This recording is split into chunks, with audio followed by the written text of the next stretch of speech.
Am I lagging a little bit to you guys? Nah, not really. Okay. Did you wipe front to back, Tom, when you went to the bathroom? I didn't go to the bath. I peed, you asshole. That's what I mean. But that's what he's asking Oh, you. oh my God. Jesus Christ. Yes. All right. Did you use 2 squares or 3 squares? Always go with 3. All right. Good choice. You don't want to poke through. No, that No. would be terrible. All right. Especially when it rolls and gets into those little. Jesus Christ. All right, let's do God damn. This is worse than having Steve here.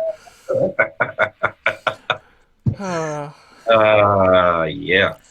Hello and welcome to another episode of Sharp Talk. I'm Tom, aka Tom Hosting Outdoors on YouTube and Instagram. I'm joined today by my co-host Alex, where you can find him on YouTube at Alex's Knifebox and at Alex_Knifebox on Instagram. We got Gerald back with us this week. You can find him obviously on YouTube under Outpost 76 and under the same name on Instagram. And our special guest today is Nick, and you can find him on YouTube at EDC Mag and the exact same name on Instagram as well. So welcome to the podcast, Nick. Thank you. So, as always, boys, what's everybody carrying? We'll start with our guest. Absolutely. Well, I'm in my today, but what I've been carrying recently is the new SOG CLXR. I've probably had a dozen SOGs, including the Fat Cat, if you guys are familiar with that. Yep. It was kind of like their Yep, big I remember that one. Flash, their flagship. And this thing kept popping up, and I was just kind of dissatisfied with what I was finding, so I thought I'd give it a shot, even though it was SOG. And man, was I surprised. They really stepped up with this thing, so I've been very pleased with it. The last review I did on my YouTube was on this knife. If you guys get time, check it out.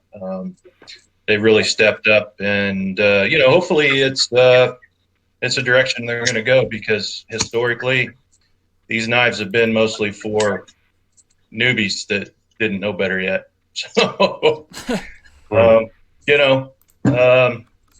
then I've always got my pug. I don't know if we can show these. Can we? Yeah. Yeah, why not? Okay. You guys familiar with NAA? Yep. The pug. So it's just a little 22 mag revolver that fits in your hand. Always got a number 9 coin. And that's about all that's on me today. Perfect. Very nice. Gerald. Well, mine hasn't changed. Same as my Instagram picture, the Demco 8015, my bug out, and ZDP that the replacement they sent me is actually doing well. Nice. Awesome. It's good to hear. Is there a video coming up on that, G? Yes. Sweet. Looking forward to that one. Yeah, way different than the other one. Good. Good. It couldn't get much worse. Nope. I'm a big fan of those 8015s. I just sent mine in for a spot, but I had a little bit of a pivot issue. Now, it could be because I sent it to Advanced Knife Pro. But there was a little pivot issue when I got it back. He said he didn't do any hard testing on it, but for some reason the pivot got really stiff. And when I got the knife back, he messaged me. He's like, "Hey, man, is everything okay?" So he must have known something weird went up. So, but I ordered some blue marble carbon fiber from Carboplate and had it sent directly to Demco. And I sent my... Oh, that'll be sweet. Yeah, so it should be cool. And he's going to do some rock pattern on the carbon fiber and on the lock bar and stuff, and anodize it all blue. So it should be pretty sweet when it comes back. But that is such a cool knife. That scorpion lock is freaking awesome. Yeah, that's one I want to try and get in hand before too long, especially the custom version of it. Well, and for me, like, the thing is that the original ones came out with like a little lock in the back to lock the scorpion lock to make it like a fixed blade. And I was really bummed out that I didn't get one of those. I ended up getting the Mid-Tech, which is the or the one where they had the blades ground out for them, but the rest of it's kind of the same. And it came without that lock, but when you really apply like that lateral pressure on the handle, I mean, there's really no reason for it. So it ended up being fine. Yeah. I'm excited. I want to try and get one of those in hand, though. They look so good. It's a knife that appeals to me. I like the cold steel version of it, too, but I think if I'm going to get one, I'd get at least the machine ground custom. Yeah. Yeah, that's the one that I have. And shit, I mean, I can always have them drop ship it to you before you ship it to me. Hey. You just can't cut test with it. I say I won't cut test it too hard. Oh, look, if you want to cut test one, I'll send you mine. I already tested it, so. Okay. Oh, God. You want to go next, Alex, or me? Go for it, Tom. I'm still carrying the 940-1 after like a month and a half. Has it been rebladed yet? No? No, we're getting towards the end of Brian testing his heat treat protocols for those blades. He's trying to get something that he's happy with. Yeah, he told me yesterday he was going to send you a bunch of knives. Yeah, it's just going to be a shitload of blades that he has at different hardnesses and stuff that we're going to run. It's going to be one giant long video, I think, is what it's going to be. It's going to look like one of Steve's videos being over an hour long, probably. Nice. But yeah, I'm really digging this knife. It's not like great at anything, but it's good at everything. Yeah, I was going to say, it's like a jack of all trades, right? Exactly. Yeah. Well, I've never heard anybody complain about the S90 and that 940-1. It's so good. This is my first like long-term experience with S90V, and I really, really like it. And I don't normally show it on camera, but I mean, I always have my 43 on me. Nick made me remember that. I carry that with me every day. But I've been lately wanting to upgrade to something else. I like. Nothing wrong with a Glock, man. No, there's absolutely nothing wrong with the Glock, but that the SIG P365 XL is calling my name. It's got double the round count. It's like the same fucking size. Yeah. I like that too. And I can get them for a good deal. The main reason I got this pug was they have a holster where you can actually neck carry it. Really? Like that's cool.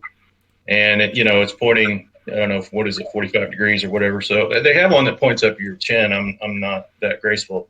I don't grab that in a hurry. But I thought, well, I've been carrying a neck knife for a very long time, and I can't go without one. So hey, why not? Very good. Gerald Lee says that you look like a prison inmate with your bald head and orange shirt. Well, hey, what am I gonna do? Look, man, I just. Since I was feeling better, I cut my hair and shaved just like an hour ago. See? Looking fresh. Looking fresh for the camera. How long you been married, Gerald? I think you are a prison inmate, aren't you? 24 years married, 26 years together. You got me by 2 years. It's a life sentence, right? Yeah. BJ says, tell G I love him and it's good to see his fucking face. BJ. Does anybody have anything new? Well, I do have a pocket carry. Oh, shit. Yeah, I forgot you hadn't gone yet. He's just leaving you out. So today I'm rocking the Seraphim Knives Mini Yakuza. That's going to be my next YouTube review piece. It's from Russia. I like that. Yeah, it's really nice. I know when I sent you guys a picture, we were talking about this clip. When I actually put this thing in the pocket, gee, you were right. It's too long, man. Other than the clip, though, the knife is perfect. I mean, the action is. But you know what, though? Seeing it in your hand, though, it doesn't look as it did in pictures. Yeah, it's a little bit better in person. It's interesting looking. This guy makes some really crazy looking knives. Maybe Nick might like some of the stuff this guy makes because I know he's got some pretty big, wild ones. But he's a fairly new Russian knife maker, and this thing was pretty interesting. What'd you say his name was? Seraphim Knives. Okay. Yeah, very, very different looking stuff. He's got some beefy folders. Cool. Like I said, this is like a pretty, like medium, average size knife, and he calls this a mini. So That's perfect for me. Yeah. Yeah. Anything over 4 inches, I'm in. Yeah. And the one cool thing I really like to highlight about the knife, I mean, it's got the, the Timascus is cool, little Timascus pivot collar and clip, but it's got this really cool little forward finger choil. I'm going to try to get on camera there. Yeah, I see that. So when you grip the knife like a pistol, you really got like full control of the blade. It's really comfortable to hold. And it's got this nice flare in the back, which I really like. So no matter where you're gripping it, the flare is there and really kind of locks in your hand with a good grip. So it's almost a Hoback-ish style, sort of. a little bit kind of Hoback-ish, like the Quayback. I think Right. it's the same kind of idea Yep. in some respects with the Tonto. It's gorgeous. But it's a very interesting looking knife. It's cool. I dig that. All right, now, does anybody have any new acquisitions? Well, I just picked this up. If you guys want to see it, it's probably going to be up next for review. It is from Sick Boy Knife Works. Oh, It's a yeah. combo. That's cool. Yep. That's a pretty bastard. I had one that was loaned to me for review, and it was a 3.5 inch. This is a 4 inch, and he went a little different with these. But I picked up a knife from a maker, and I did not want to rape him in a review because it was just awful. So it went back, and the timing worked out. So I've been real impressed with this. But it'll be the next one I review. Sick Boy Knife Works. Check him out. He's really getting into the folders, and been real impressed. So. Sweet. Yeah, he's been around. He's been doing some cool stuff. Yeah. Very unique. Alex, I was supposed to ask you what the retail was on that Seraphim. This was $650. Nice. Not bad at all. Not too bad. There's a lot more details, and you guys can check out my review video because this is the next one I'm going to be reviewing as well. A lot of subtle details and things like that. So I think the price is fair. I don't think it's good, but I think it's fair. Is that a custom? It's a custom. That's definitely fair. I mean, like CKF knives in Russia, their Yeah. mid-techs are $800-900 just for their basics. So a full custom, that's not bad. But a CKF of what you get, like fit and finish and all that stuff, I'm gonna say is still a little superior than what you're getting here. Yeah, But but that has heart. That has soul. It CKF is a mid-tech. It's just assembled on a line. is, but it's you can tell it's a new maker. Yeah. There's still some things that I think the Sure. weight is probably one of those things. But like little tiny flaws here and there, but for a custom knife, I'm happy with it. I'm not gonna. Uh-oh. We got frozen Alex. Well, I'm excited to see a review on that. Yeah, me too. Does anybody else have anything new? Because I do not. Does it have to be mine? Doesn't have to be. Well, I mean, I really haven't had that much come. Just that Hattie R. The Hogue I was talking about that I just finished testing, and Which Hogue is that? this is the 20 CV Ritter, Okay. the RSK, Uh-huh.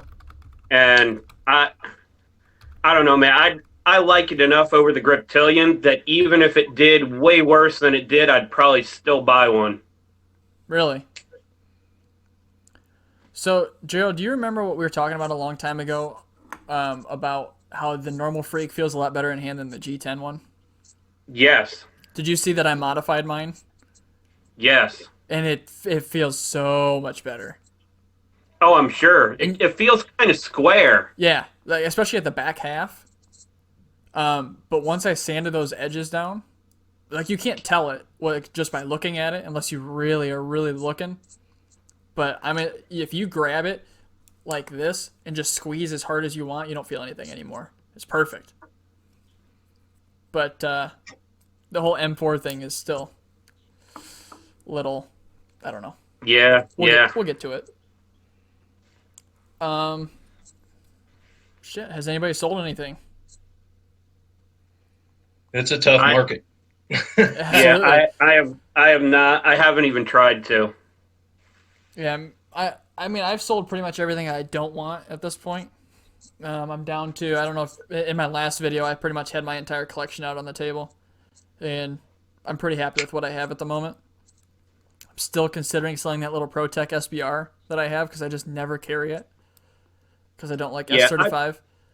I probably need to get rid of a lot of stuff because my case holds 48. I have a few empty spaces, and that is pretty much all I carry out of. Really? So, I mean, I have a whole drawer full of stuff that there's no way I'm ever going to pick something out of there over what I already like to carry. Right. It's funny because I only rotate through 2 or 3. The rest just kind of sit. Yeah. I got to start. I guess I could have mentioned in the new acquisitions thing that I got that reground native coming back from Brian. That's 5,000 behind the edge now, and that one tested at 68.9. So it's damn close to what the other one I had at 69.2. Yeah. But it's just much different geometry. So I was telling G before we even started that I'm probably gonna do a whole nother long-term series with Maximate at that geometry and see what that does, because I feel like that might perform a little bit differently. It should be a beast. I'm excited. And Brian even left the factory edge. Like, he has it all taken down super thin, and he still left the factory edge just like he did with my Freak. Oh, that's cool. So there's no material removed other than just thinning it out, which I appreciate. Yeah, I mean, if you... Sorry, guys. I think I got hacked by the Iranian government. Jesus. Oh my God. Yeah, I mean, like I was telling you, as far as Maximate goes, I still haven't sharpened this one. I think I stropped it like 5 times total, and it's the total cardboard I've cut with it is over 2,400 feet. Holy shit. See, that's kind of what I'm finding with this S90V, though, is that it strops back really well. Yes, it does. That's what I'm liking, that I don't have to sharpen it very often. I just drop it Nope. and I'm good to go again. As long as I catch it before it starts to get too bad. Yeah. Alex, have you sold anything? That's where we left off. I'm still getting back by the Iranians. Everything's frozen. Can you guys hear me? I can hear you. Yes. Yeah. All right. I haven't sold any recently. I've bought a few things here and there. I got the new CKF Evolution coming on Monday, and I also purchased a Quiet Carry Drift. Oh, you son of a bitch. Yeah, so I got the one with the knurling on it. It looked like I like those small EDC knives. Yeah, definitely. I like the good one with fit. the knurling.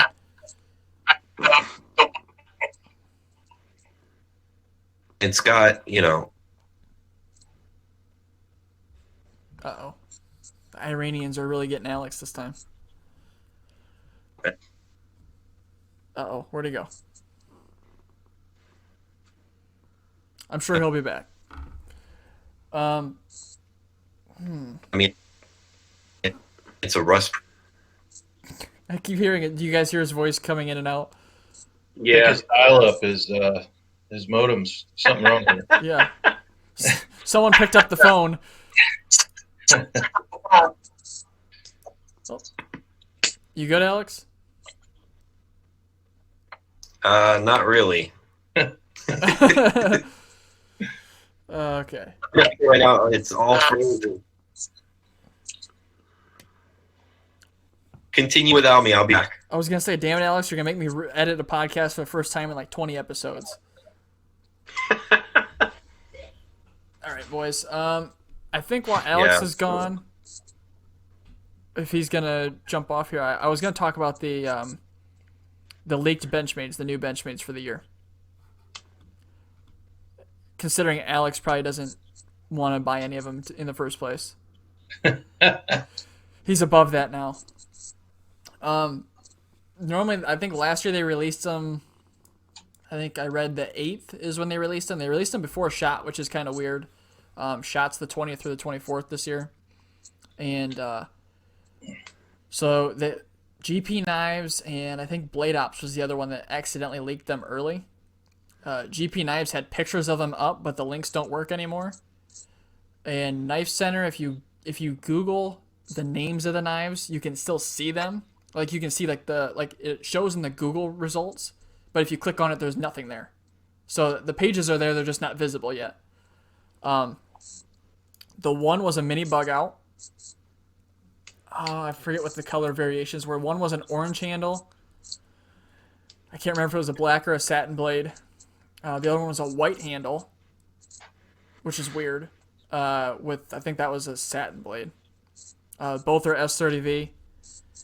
The other one... It's kind of odd, though, that they'd make a mini bug out. I think it was for the people who have legal complications with knives over 3 inches.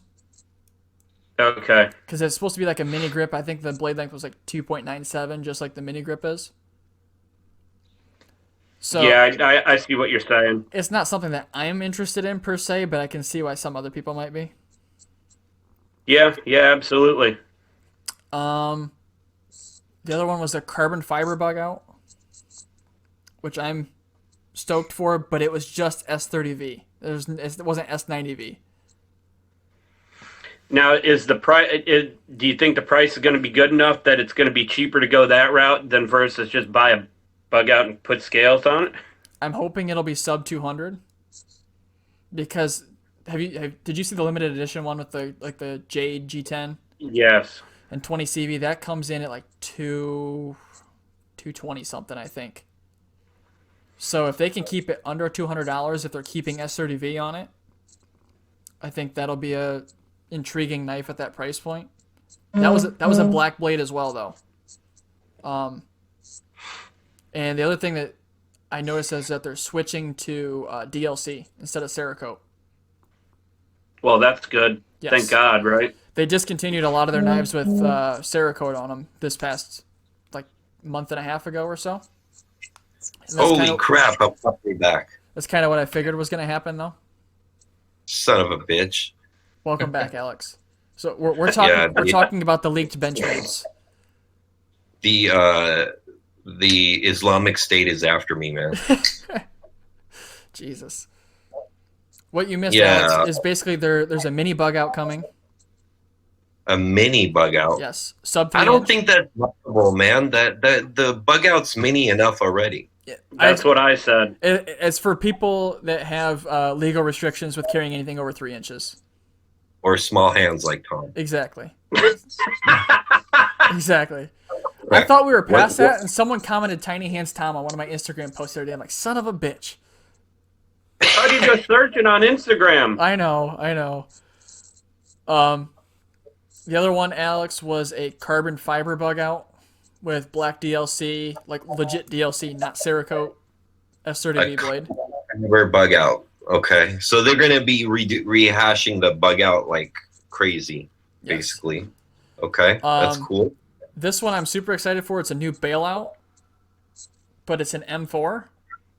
Okay, they do M4 really well. That's cool. With green aluminum scales. Aluminum. Yes. Oh, that's better. Now that makes much more sense than under heat treated 3V in plastic.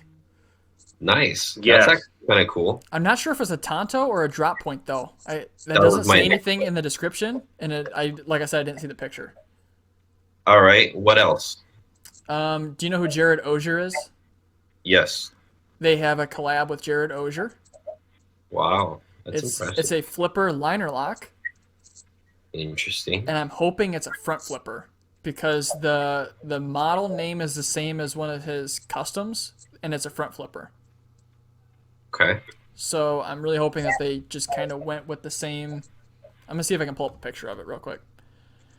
I'm hoping they went with the same way his custom is. Let me see here.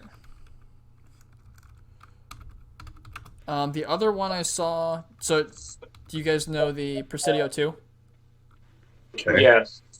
So they discontinued that one, and then they're bringing out one with composite handles instead, which is kind of Very disappointing. Oh, it looks like It's okay. I mean, depending on what you use it for, it's yeah. a good work knife. Yeah. Let me pull up the thing here. This will show you guys the custom.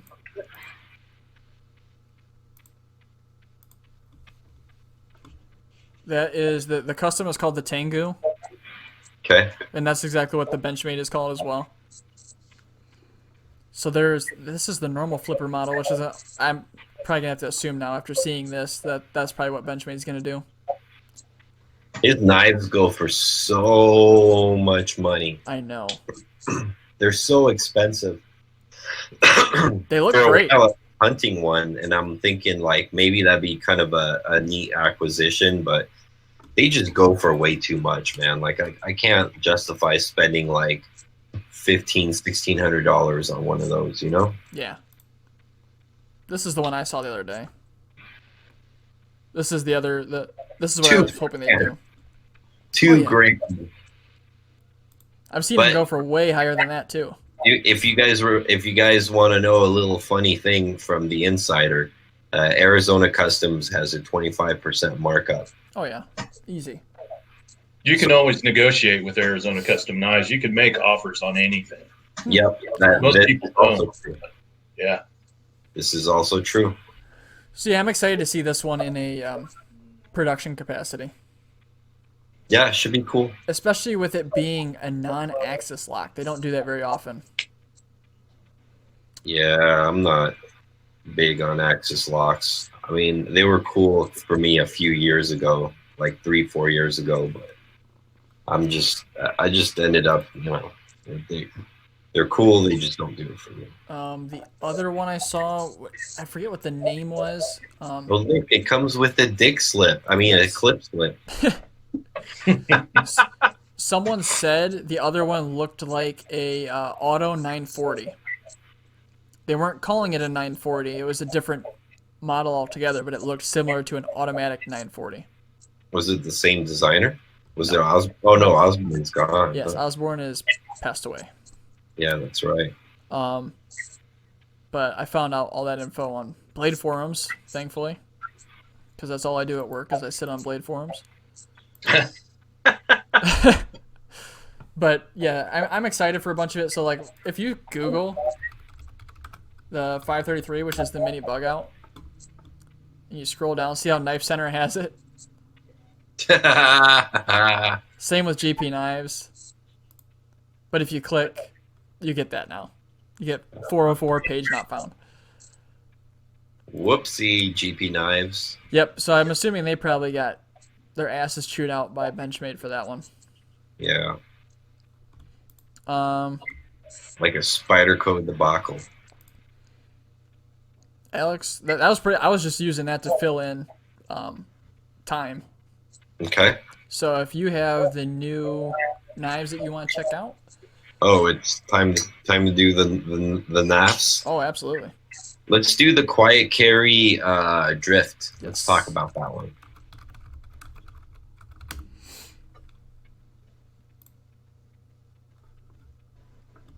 There it is. I'm gonna sit right here. I'm gonna run back to the bathroom because I shouldn't have chugged a whole bottle of water before we started.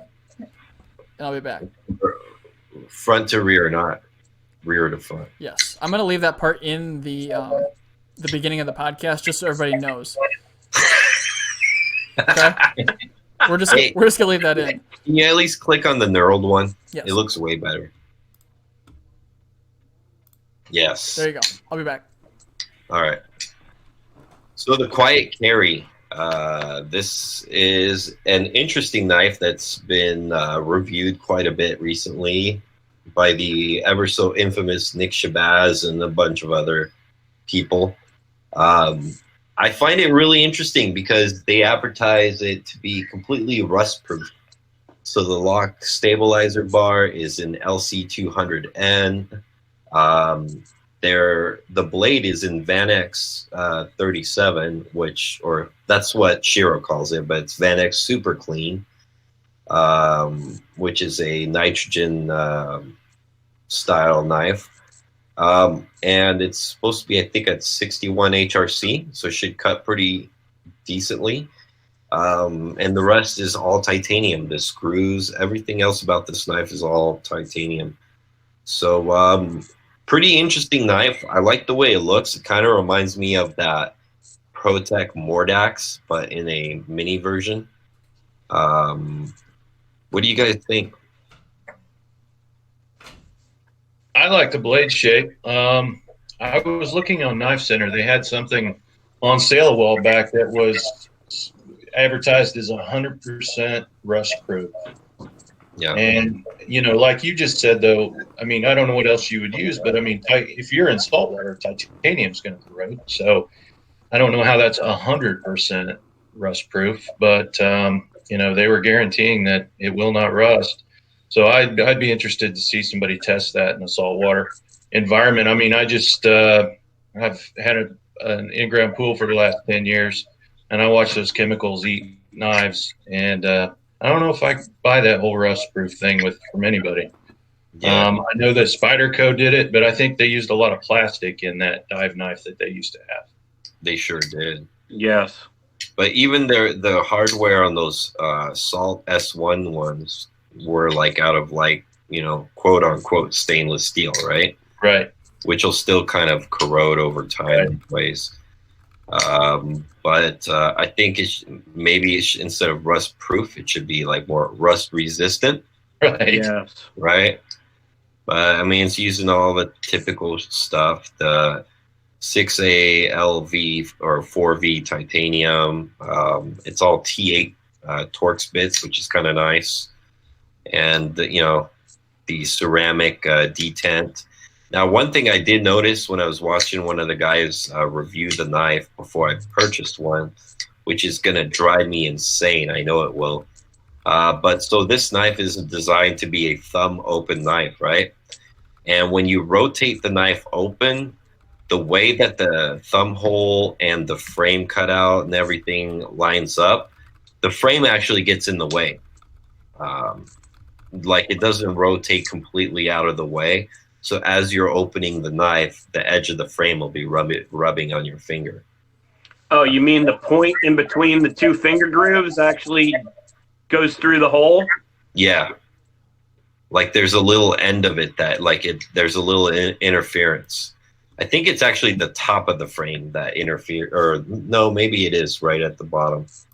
But that's something I saw in a video when the guy was opening the knife that I'm like, that only one thing, that was like the one thing that's going to drive me nuts. A couple people had mentioned they had like some tolerance issues and, action was so things like that. So I'm interested to see what it's going to be. I know a few people have described it as like one of, like the James brand and some of those other knives are kind of like, they call them hipster knives. Yeah. So they kind of like classify this as a hipster knife. A few people, I think it's cool. I mean, it's quite simple. It's got some pretty decent material for the price. But it's like a 2.9, so it's a 3-inch blade, pretty much is what it is. So as far as I can tell, it's about the size of a native. Yeah, right. Just about. That's pretty much about right. Now you guys are more steel guys than I am. When you guys want to kind of educate people on the Vanex Super Clean. Oh, I'm so excited! This isn't a production knife. Yeah, it's pretty cool. Yeah, I hope they all the salt stuff starts going this route. I know it's a lot more expensive, but if they shifted the Spidey Chef over to this, I wouldn't be upset about it. pretty high vanadium, honestly, for a rust-proof steel.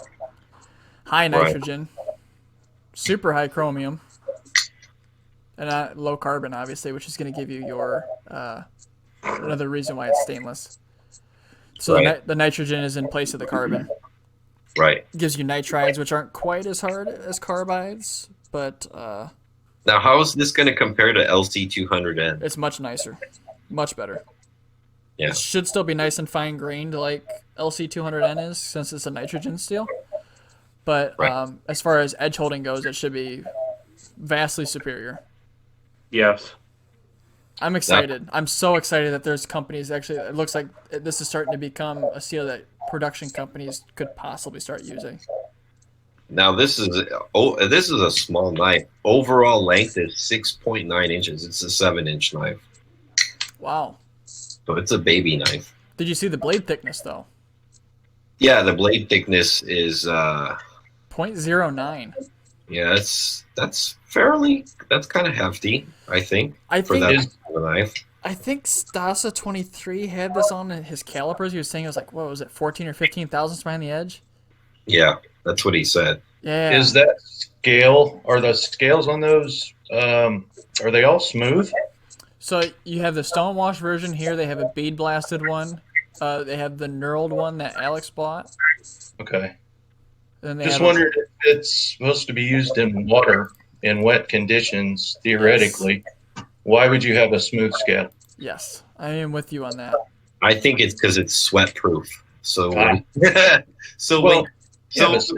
So when you're in your basketball shorts, playing basketball, and your balls are sweating all over the place and slapping you all up in the legs, and you got your knife tucked away in your jock, that it will not rust. That was not a pretty picture you just painted. No, thanks, Alex.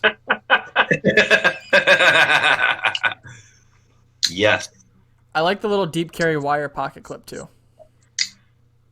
I kind of wish they would have put a 3D clip on it. Oh, But it's fine. It's fine. I guess I'm not much of a wire clip guy. Obviously, it's ball friendly. Yes. It's ball friendly. Now, if you put that in your jock, the problem is that wire clip might get all tangled up in your junk, and that could be a good thing for anybody. It look like you have a piece of bubble gum sticking in between the wire clip. what the fuck? Good God. I want the red one. I want them to do that. That is pretty cool. I'm wondering if that's like a Cerakote or what kind of coating they use for that. Probably. I know the blue one was an exclusive for a retailer. I forget what retailer. But that one looked really good too. Good too. Yeah. I'm excited. This is one I want to try. This is on my list of knives to try in 2020. Yeah, I saw it. I kind of felt like I had to have one. I was really kind of excited about the overall use of materials. So when I get mine on Monday, I'll let you folks know. Thank you, Alex. I'm excited. Yes. That's one I'm so interested in. As soon as I saw that one released, I was like, son of a bitch, there goes $300. Yep. Are you going to get the smooth or the knurled? That's a good question. I just think the knurled is better. Like, I like the knurled and everything, but I also like smooth knives, something that slides in and out of my pocket super easy. I don't know. Whatever I'm feeling that day. Yeah, so if you're looking at this big picture of the knife, you see where like it kind of points down right behind the front of the finger choil? Yeah, exactly. So that's where when you're opening and closing the knife, that gets in the way. That's going to drive me crazy, I can feel. Yeah. I had another knife in the past that slightly did that too, and it just like, I'm thinking to myself, why, guys? Come on. Is that on bearings? It's on washers, bronze washers. Bronze washers. And those don't rust? They do. I don't think Well, they like that. I think they can corrode, but not rust. right. Yeah. True. Okay. That's Like, they'll probably get a little gummy, but not to the point where like it ruins it. I don't know. It's like rust resistant. See, it says corrosion resistance. Extreme. Yeah, I mean extreme compared to everything else, I guess. Well, at least they use the word resistant. They I don't say, thought I've heard everybody say rust proof all over the place. So yeah, I don't see rust proof anywhere in their description, which is good. yeah, that's more accurate. So let's roll on to the next one. What we got? Let's go to the Civivi Rustic Jet.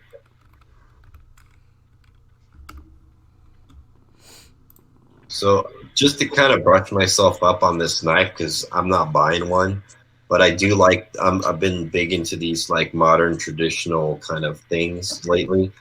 I checked out a channel, which I'm going to just shout out right here on the podcast, Gear Towards Gear. Great channel. So you guys should check him out. Love Sean. Such a good dude.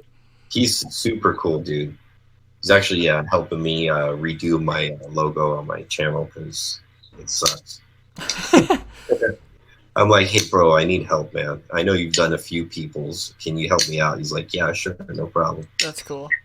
So, but he did a really cool review where he actually brought all four kind of models out where they came out with different handle materials. All of them have carbon fiber bolsters, but there's a burlap micarta. There is a black micarta, which we're looking at. And there is a green micarta. And I forgot what the last one is. I think it's G10 or something like that. Black G10, it looks like. Yep, black G10. So it's $76. I thought this knife was pretty interesting. It's got a half stop, just like your traditional slip joint, but it's a lockback. Cool. So it's kind of cool. I like that a D2 lot. steel, no billboard. Yeah, that's the one I like, was the burlap micarta version with the fuller and everything. I think Civivi did a really good job. For $76, you get this knife. You get a pocket slip with a clip on it, which is freaking amazing. I mean, it's D2 steel. I don't, I'm not sure. You guys can test that out at some point in time, I'm sure. But I'm sure it cuts fine for a little small pocket knife like that. And again, it's a lockback. I love that. I mean, it's a locking knife. So I almost prefer that to your traditional slip joints.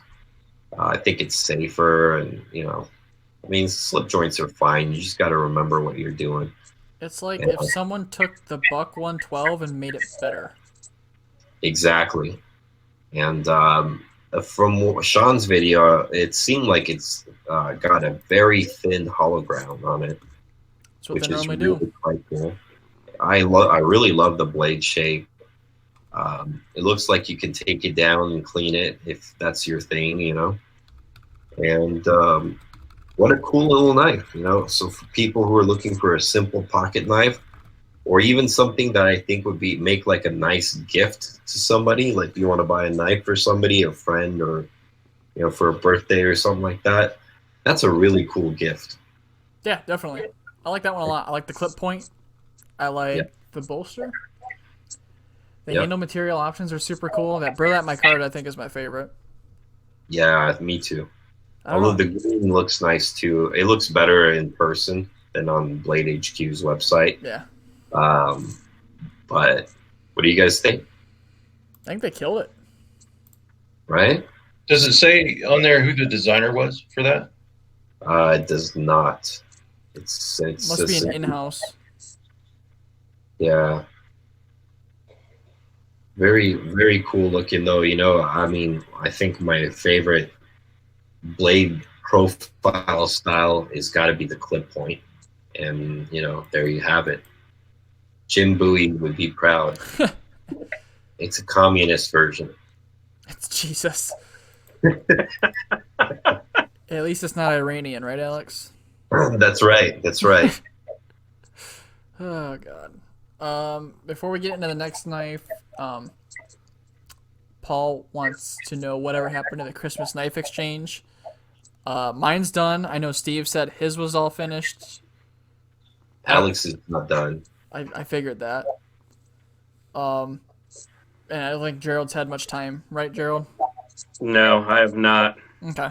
Well, we'll definitely still exchange them because I got a fucked up rat to send to somebody. So we'll do it at some point. It might just be another episode or two down the road. That's a cool name for a band. A fucked up rat. Fucked up rat. Jesus. I thought you were gonna say white back to front, or front to back, whatever it is. I don't care.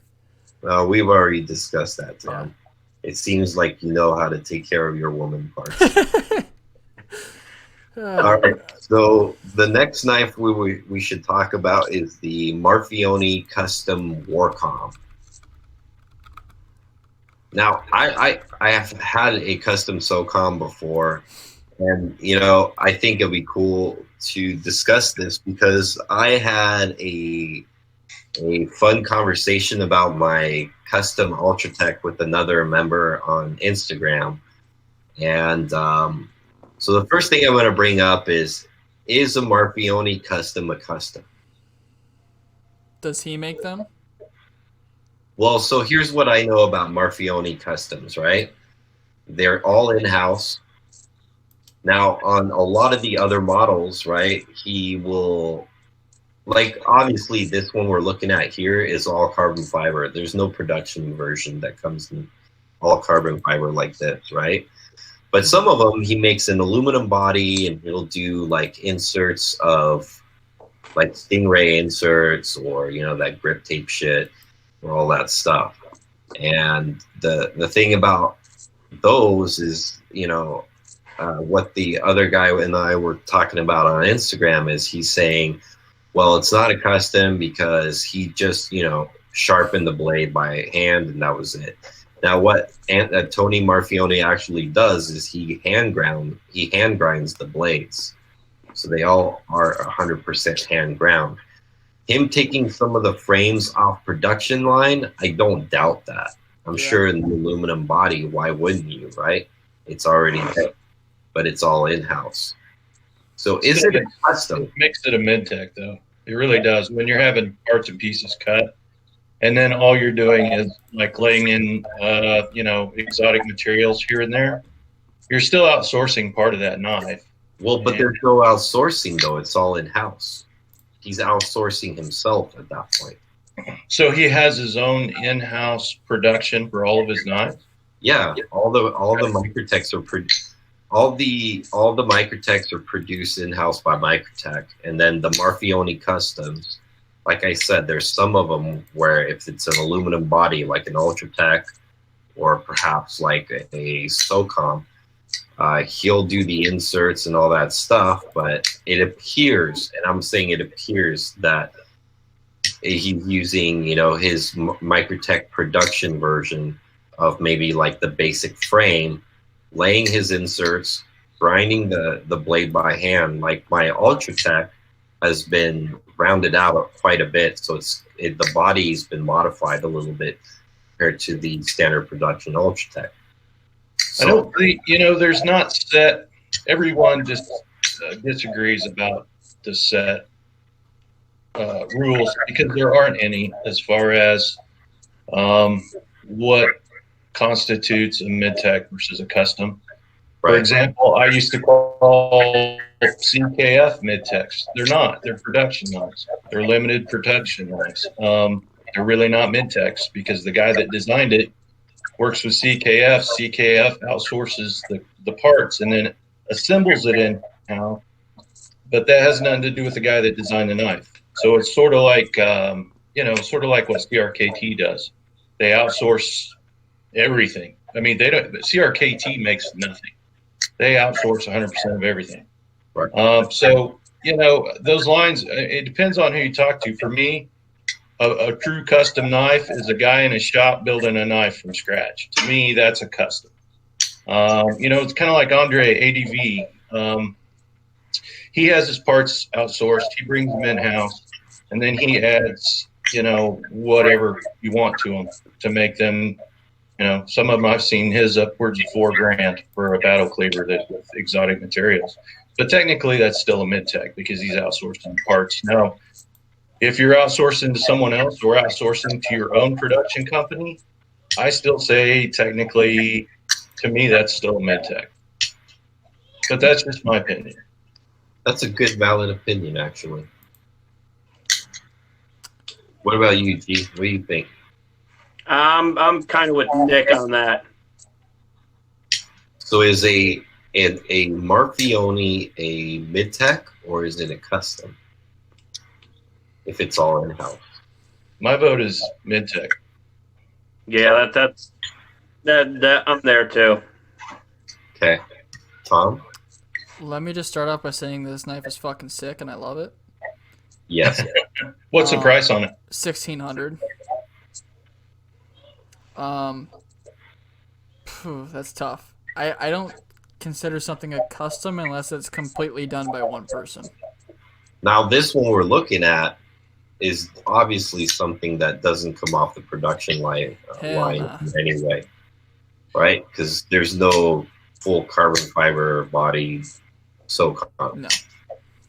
But if it's cut on the same line with the CNC machine as everything else, except they're using a different material, I mean, he's not sitting down in a corner cutting that out by hand. And I'm not saying people shouldn't use, have certain things water jetted. I mean, I'm cool with that. I mean, that allows makers more time to produce more knives when they outsource certain things. A lot of guys do that. A lot of guys can't heat treat out of their garage when they're making a knife. So they'll send it out for heat treat or they'll have the blanks cut. There are a lot of things that knife makers have to do because they're trying to support a family.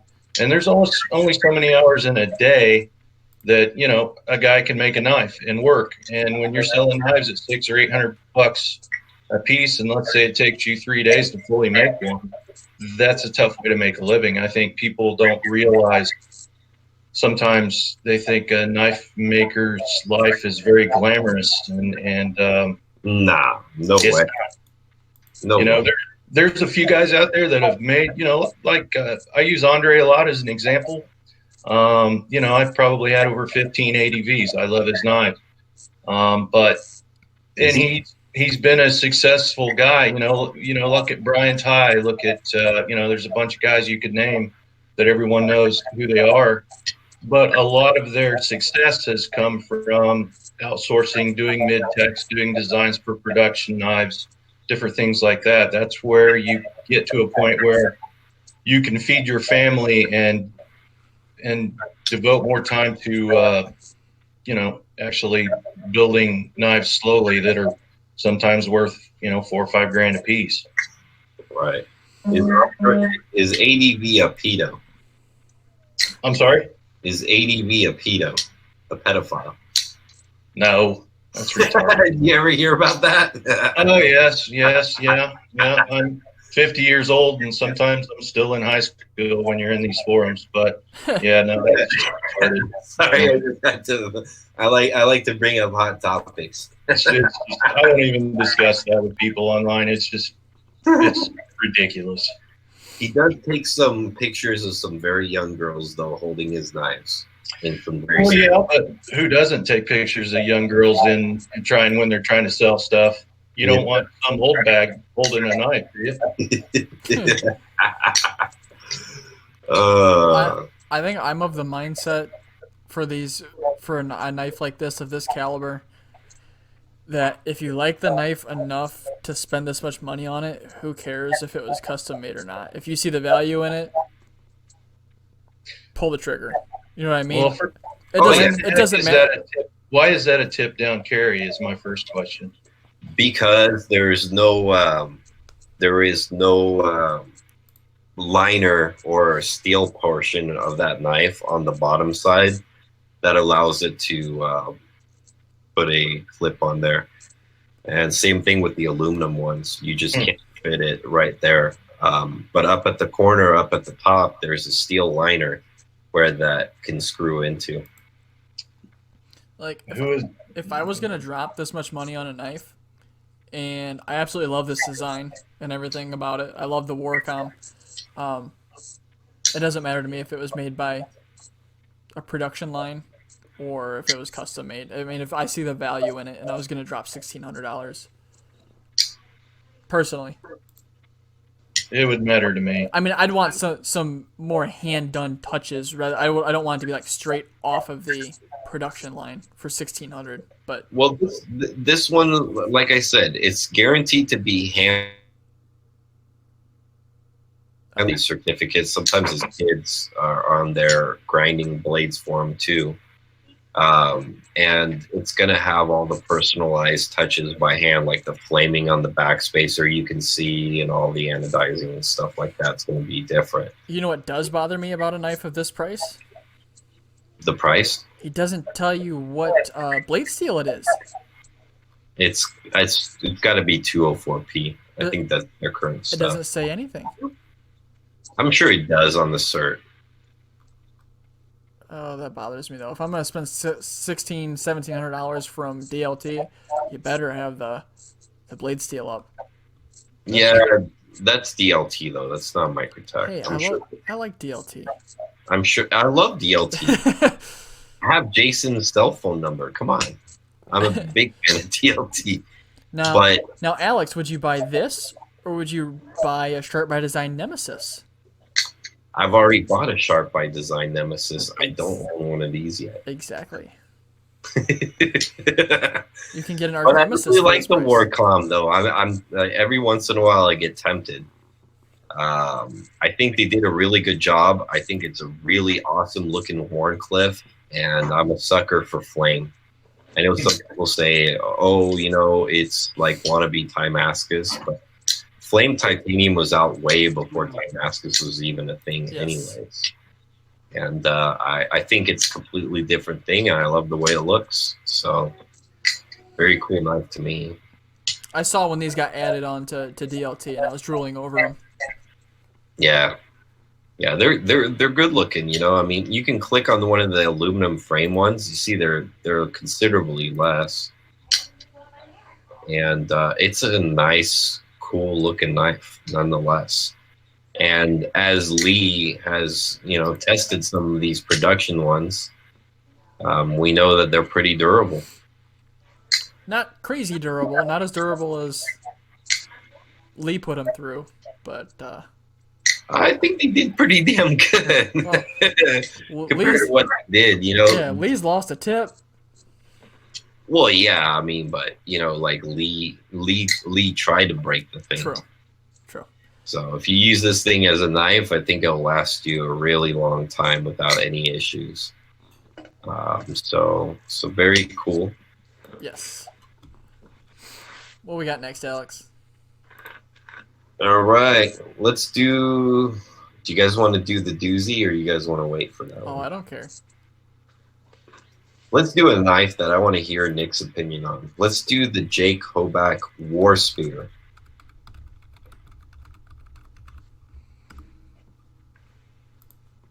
I kind of consider Nick the authority on the overbuilt, beefy knives.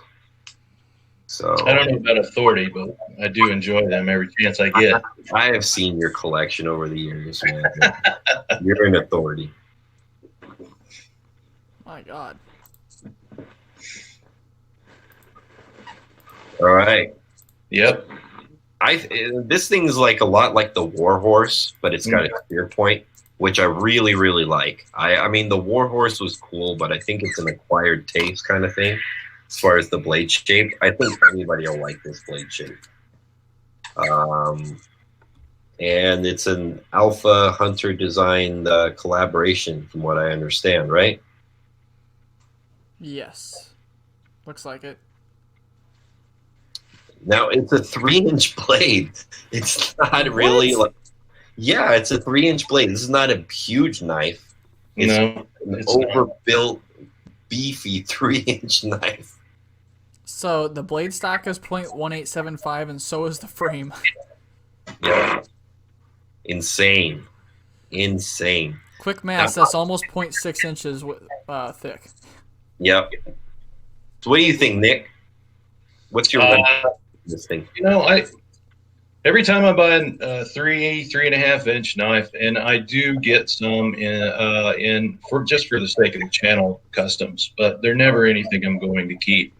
And the biggest reason for that is the way they fit your hand. For instance, if you've got a knife that is the 4-inch blade, when you flip that, when you grab it and flip it, it's already braced in your hand and ready to flip. Now, if you, I don't even have a small knife. Let's see. There we go. Let's see if we can do it with this. If we've got, like, for example, a 3-inch knife, when you pick that up, before you flip it, you have to brace it in the palm of your hand and get it ready to flip. And for me, I find that extra effort annoying. But, so when you have it down here, a bigger knife, you're ready to go. But with this, you've got to get it all right and ready to go, and then flip it. I think it was the Chavez that I reviewed. One of the things in the design was it's arched back here. It's curved down. So when you're holding it in your hand, it's comfortable. But when you try to brace it, it just slides right down your palm.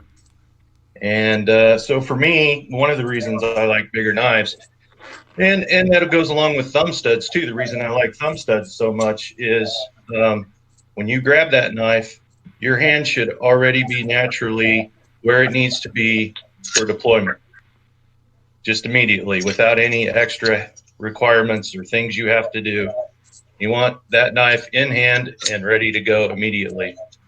And when you have a bigger knife, it's already pre-braced when you pick it up, and it's good to go. So that's just kind of my theory on why I like bigger knives. Now, to be fair, what size glove do you wear?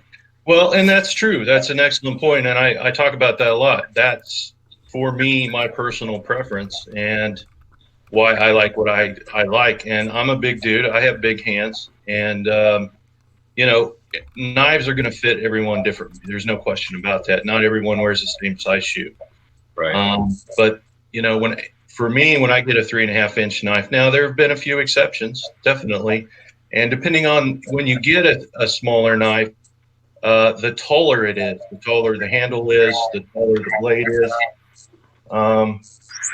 This is a big knife, but the example being when you have the tallness of the blade, if you have that in your scale, even if it's a shorter blade, it still gives you more to hold on to and more to grip. So, for example, that hoeback, not hoeback, the knife we're looking at now, I think it's going to be, if you wanted to relate that to something that people are familiar with, I would say think about the ZT350.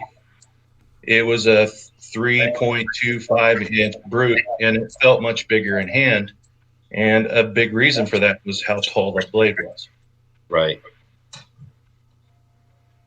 Very cool. Very cool. I like it. Now, you seem like the polar opposite of Tom, who's got tiny hands. That's what I'm hearing. Yes. Absolutely.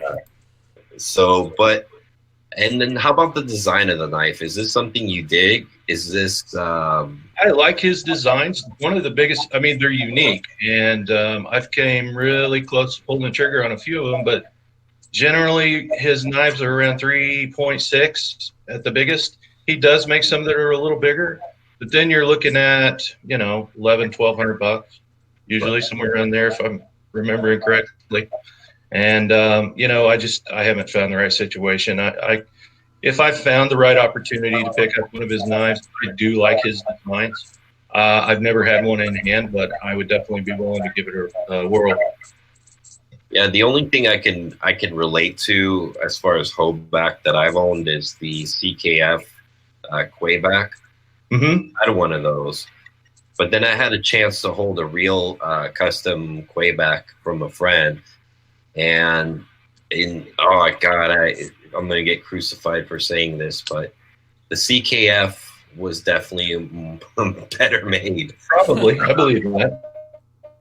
Yeah, I believe. It was just a smoother feeling pivot. Well, and it seems like there's so many versions of those. I mean, you've got production versions, you've got mid-tech versions, you've got custom versions, and I've been offered so many of those in trades, and you've got to be really careful with what you're getting because you think, oh wow, that's a custom. No, it's the UNC or whatever it is. Yep. Right? Yep, I agree. So I do tip my hat to him though. I think he does a really cool Quayback. That's a really awesome looking knife. Really good design, and I like his detent and pivot system. Really unique. So very cool. What do you guys think about the Warcom? Tom, G? I mean the War Spear. I don't like it. Yeah, I figure it wouldn't be up your alley. Your hands are way too tiny. It's almost reminiscent, that blade, now that I look at it, and I hadn't seen it before. I mean, I've seen that, but I didn't make the connection. That looks a little bit like a heater. Yes, ding ding. That blade, yeah, it does. It does. It kind of looks like an MOW. It looks like they ran that blood groove all the way down a long stock bar and then just cut through it and made blade. Like a way better looking heater. Tiny little fat blades. And you know what? I can definitely believe you can stick that one in a tree. For some reason, Hoback designs have never done anything for me. I've never once seen a Hoback that I liked. I think that's the first designer I can ever say that about. They're polarizing designs, so you either like it or you don't. Yeah. It's one of the things. I'm definitely a fan of great big useless blades. I'm in this as a hobby for fun, and I'm pretty big and useless myself. And my inner child of 9 picks all my knives, and things like that appeal to me. So very cool.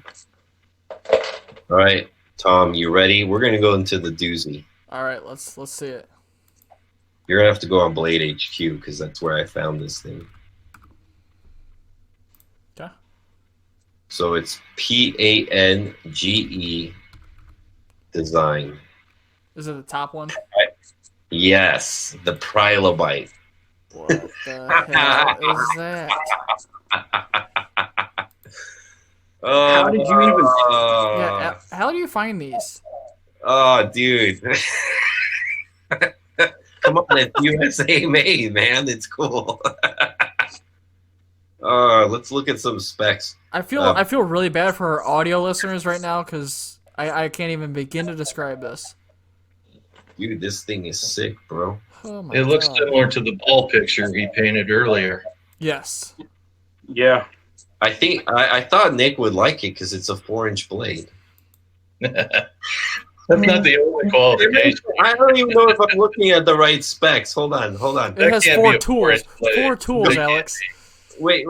I'm looking at the wrong thing. What's the blade length? 2-inch blade and 4-inch overall. 1.75. What is it? 1.75-inch blade, but it has 4 tools. Oh, 4 tools. So what the hell are the 4 tools? You guys can tell me. I know it's got a knife blade. I think we're all sitting here talking about knives. Bottle opener. Oh, it's got a bottle opener. Okay. Yeah, I'm guessing that would be a clip. A screwdriver and a pry bar? Where's I don't know. Well, that hole in the front of the blade looks like an oxygen tank. Yeah, Wow. yeah, like a hex nut. Can you imagine literally anyone's face if you handed that to them as a gift? Hex bit holder. Wow, S35VN, nice. So it's got a hex bit holder, pocket clip, cutting edge, a pry tool, and a bottle cap lifter. Is a pocket clip a fucking a tool? I guess. Come on. It says if you're nervous about the razor sharp edge on it, don't fret because the included Night Eyes S-beaner that fits through the lanyard hole that pins the blade into the handle. If you're nervous about a razor sharp cutting edge on a tool, you probably shouldn't be carrying a knife. Tom. Click on. You see where it says related categories? Click Yeah, on. what's that thing at the bottom? Click on the brand name. I want to see like if they got any other knives. No. This was Big their shot. first venture into knives. Wow, Big step out. they're fired. Whoever What's designed what's that, the price on it? $99. Yeah. That's only because it's USA made. That shit would be like $10 if it was China. Were you talking about this, G? The thing down here at the bottom? Yeah, what is that? This is a Panchenko Thorn. Oh, that was another Oh, knife God. I was gonna bring up. They're unique. Because I know there's Pachenko fans. I love Panchenko designs, but this one's a little weird. Nah, Yeah. it's a friction folder. It looks uncomfortable. I don't know, man. I like his style, but this one just ain't it. The only Pachenko design knife that I really liked, which I used to have one, was the one with the collaboration with G&G Hawk, the Orbit. I remember that. I know what you're talking about. Yeah, I had one of those. I sold it because I don't know why I sold it. I like the bean. The orbit's cool. The gust here is really cool. The Spider Creek dog tag. Yeah, I don't like the dog tag. I don't like the coin claw. The Thorn was kind of cool. Yeah, that one's kind of neat. The slip joint, the EDC, the 7 looks really cool. His Persian is nasty. But you see, out of all those knives, they're all knives that I'm like, wow, that looks cool. But there's none of them that I'm like, wow, I'm gonna buy that. Yeah. You know. Every time I see, because I'm on his mailing list, and every time I'm like looking at his beans and all that other stuff, I'm like, it's so tempting, but a double detent knife just doesn't. I don't know. Yeah. He's doing I think it was the EDC in a production capacity now, and I'm excited for that. I might pick one up. I mean, I met him at CCKF, and I played with a couple of his knives, and he's a really nice guy, and he makes definitely like his own unique thing, you know, like it's his thing. It's nobody else's. And I really respect that. There's nothing there that, you know, that fits my collection, other than the Orbit. The Orbit was a great knife. Yeah, the Orbit's sweet. So, I know you don't like to talk negatively, Alex, but how was his build quality? Well, so the build quality I can't comment on because it wasn't his. They were produced by Millet. Okay, gotcha. But I know the Orbit was. I didn't know if you handled any at CCKS. the ones at the custom. Yeah. So his build quality is good. I mean, like the tolerances, everything works as it's designed. You know, like it's a cool little like. But they were all knives I would throw in my coin pocket. You know, like nothing where I'm like, okay, I'll take this thing in the garage and I got to cut down some rope. None of that stuff. You know. Would you say it's worth the prices that he charges for them though? Not for me. Okay, gotcha. To whoever likes it, to whoever's like, you know, one of those interesting, like weird knife collectors, you know, it'd be a cool piece. But it's just not for me, you know. I like his. It might just be his photography style, but I like the way that everything that he has is photographed. It's so cool. I like the antique look that he does on everything. I do like the grunge. Yeah, definitely. Yeah, I think it too. Now that one, if you scroll down, Tom, the EDC, that looks like a cool knife. I'm not sure if that's a locking knife or not. It is. It is. So see, like maybe I would consider buying something like that. But again, it's most likely going to be a very small knife. What we got here? Blade length 3 1/8. So I mean, this is on the smaller side. Yeah. Well, I guess it's not too bad. That I could still do a 3-inch blade, but that handle looks small too. You know. Did you see he did for Blade last year some of the beans with the front scales being off of the old ammo cans from World War II? I did not see that. Those were cool. Really cool. That would be really, really cool. Yeah, I like the stuff he does. I don't see the money in it that they go for. The only one to me that was worth it, which I ended up buying, which took like a year and some change for me to even finally get it, was the Orbit. That was Yeah. a pretty cool knife. Those go for big money now. Yeah, they do. Oh, I made money off of mine. I think I made like $200 profit too. Nice. But it was mine wasn't a Surge version. It was a G&G Hawk version. Okay, cool. All right, do we have anything else messed up to look at?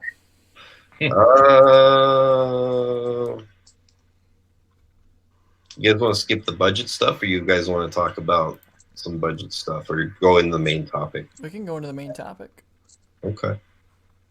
All right. Well, I think we should start by interviewing Nick. Yes. All right. So, Nick, how long you been collecting knives, buddy? Not very long. Only just going on about 3 years. Okay. So you actually came into the knife realm, and I haven't been collecting that long either, but I started about 2012, late 2012. I actually went from owning a knife to like collecting knives. And in the last 3 years that you've been in it, I could tell you it's probably been the most ever-changing times in knife building and collecting. So many new like styles, makers, things like that. But I know you have your own niche, and a lot of that are like the bigger, overbuilt custom knives. But what have you seen, since you started to now? Like, how have you seen the knife game evolve, for the better or worse? I don't know if I would say there's a better or worse. It's definitely evolving, I think. I came in, as an example of that, I came in right at the end of the spinner craze. Oh, yeah, I remember that.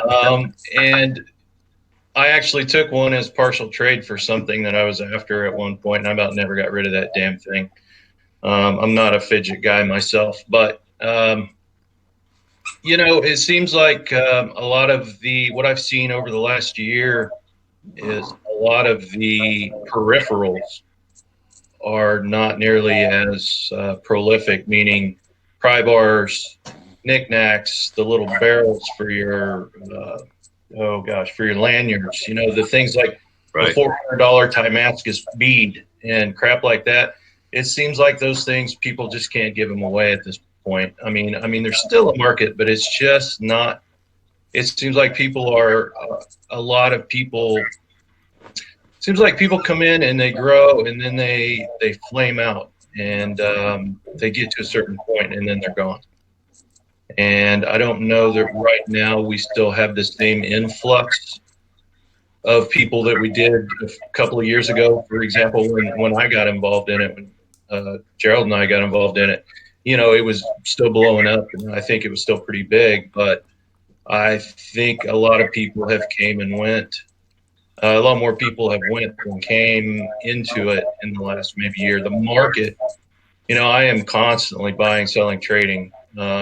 To me, that's as much fun as the knives themselves. I'm just an old hillbilly, and that's I get a lot of enjoyment out of that. And man, that market is just an absolute nightmare right now.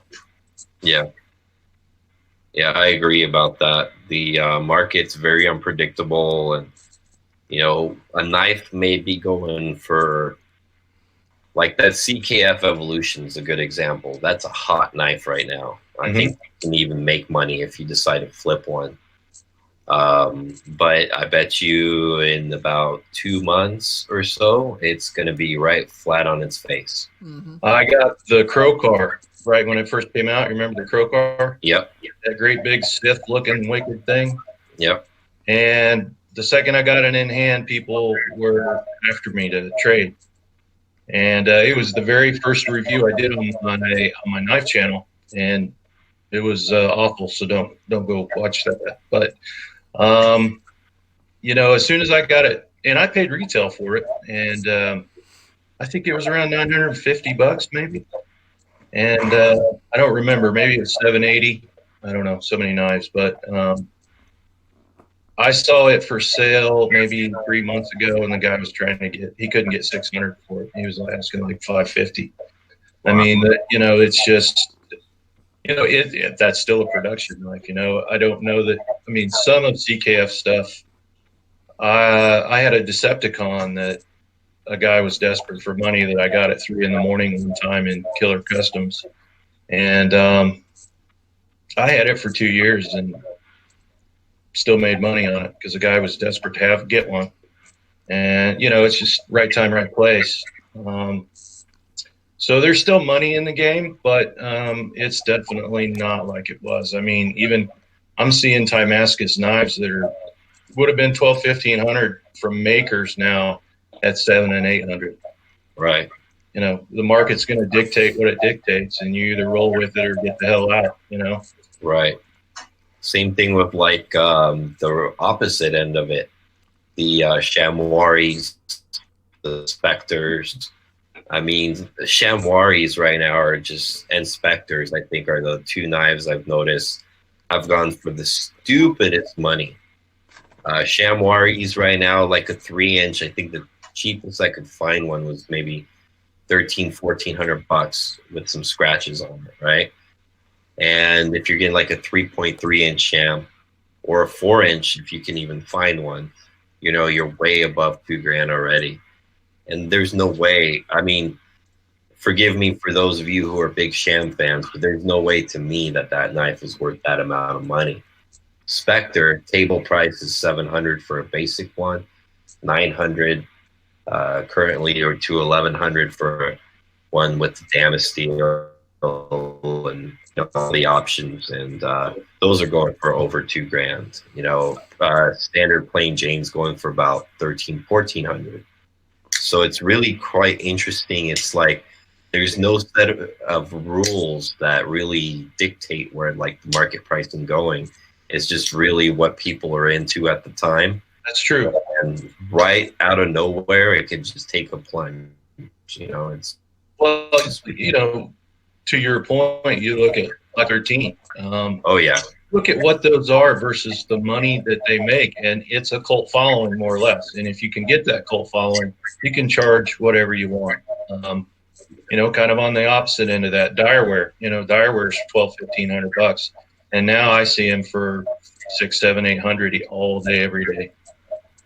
Yeah, that's a knife I plan to. I definitely want to get a tail whip in my collection. Direware makes nice knives. I would like to get another one to review on my channel, but I had a Solo V6, and I loved it. It was a beautiful knife. Yeah. Now, when you guys are saying the market is bad, are you talking about reselling? Yes. Yeah, reselling, as well as what you'll find. I was talking to a guy last night, was asking me for some advice, and probably 90% of what I do is trade. I mean, there's just not a whole lot out there, a whole lot of people out there that want to drop the cash. Yeah. Now, are you talking about high-end knives at this point, or are you talking about everything in general? I think everything in general, but for me, mostly what I deal in is, I guess you would consider them higher-end knives. I got a knife a while back. A guy, he waited a year to get it. He got it. And I don't know if he just didn't like it or if he needed the money, but he was trying to dump it. And I snagged it and hadn't had it 2 days. And another guy reached out to me and offered me the maker's price for it. Wow. Now, while I love that knife and I really wanted to keep it, you can't walk away from stuff like that. I mean, there's always going to be another knife. Yeah, absolutely. So, there's guys out there, it's funny, 30 days later, I saw he had already traded it to somebody else. That's not my problem. But, it's, there are a few guys out there that want, try stuff, but, not like there used to be. What I've kind of found is that the market's like shifting, not like the market itself is, but where deals are taking place. Mm-hmm. So Facebook is awful. Like, I can't sell anything on Facebook for the life of me. Blade forums isn't too bad. Like, I can still sell some stuff on there from time to time, but what's really been awesome is Reddit. I don't know if you guys are on Reddit or not. about Reddit, and I haven't messed with it yet, but I've heard a lot of people reference. Everything that I've put up on Reddit has sold in under an hour. Really? Yes. Now I don't have anything super high end, like $400 or $500 is about the most I've ever put up on there. But there's guys on there that are huge collectors that are buying Shamwaris, Spectres, that kind of thing for, the price that they're being asked for. So Interesting. It seems like it's kind of shifting over to the Reddit side right now, because I remember when I first got into it a couple of years ago, Facebook was huge. And Iranians guy. I was saying that, like, when I got into it a couple of years ago, that Facebook was huge. Like, you could sell a knife like that on Facebook. Yep. And it's just not the case anymore. What are you finding, or have you done anything on Instagram at all? I've put a couple things up. I feel like it's one of those things that either you have to have somebody share your post that has more followers than you, or I know that they've kind of shut down some of the hashtags too that people were using, which really sucks. Yeah, they shut it down, but they fired right back up. Just a little, like, knife sale is now NAF sale, and you know they're always going to pop back up. I haven't tried too hard on there just because of the fact that they always sell so fast on Reddit. I put it up there first, and then if they sell, they sell. It's awesome. Yeah, and it seems like the Reddit community has a good amount of mods that make sure everything goes well. Everything, it's almost like some of the Facebook groups, the private Facebook groups, that you have mods that if you're not following the rules, you get kicked out. Right. You can't really get scammed because, like, the knife if you take a picture with a knife, you have to have your username and a timestamp on that card to prove that that's your knife and you have it in your possession. Okay. So, I mean, and then you gain, like, credit too. So, like, your username, like, as you have successful deals go by, you get more and more, they call it karma. But it's like trading credits. So the more credits you have, obviously, the more reputable you are. And it's just a cool system. Yeah. You guys should definitely hop on there if you guys aren't yet. I have a Reddit account, but that shit's fucking confusing, man. For me. You sound old, Alex. Text me sometime and I'll help you figure it out. Yeah, we'll discuss that. Or I'll just really send you easy. pictures. I'll send you pictures, and we can use your karma, and you can sell my shit. Okay. For That sounds good, buddy. for a penny a deal. Whoa. I'm thinking 10% here. You know Are you what? doing Reddit or TikTok? I'll tell you how much I want, and you can mark it up however much you want. How about Okay. that? We'll see. I'm gonna make sure I'm gonna go real high though.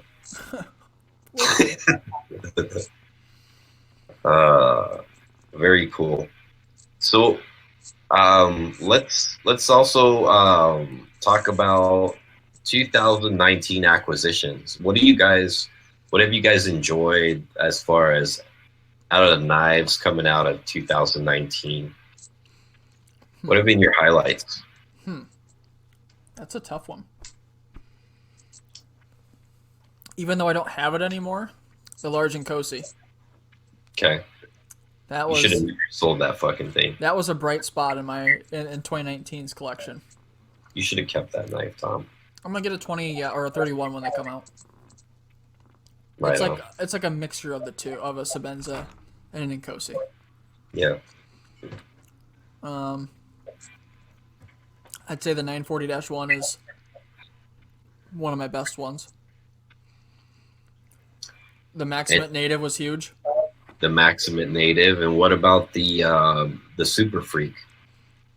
I like the Super Freak, but I'm working through some issues with it. I haven't talked about too much. I'll make a video on it at some point. I talked about it in my last video a little bit. Okay. But I'd say that. Definitely not my hinderer.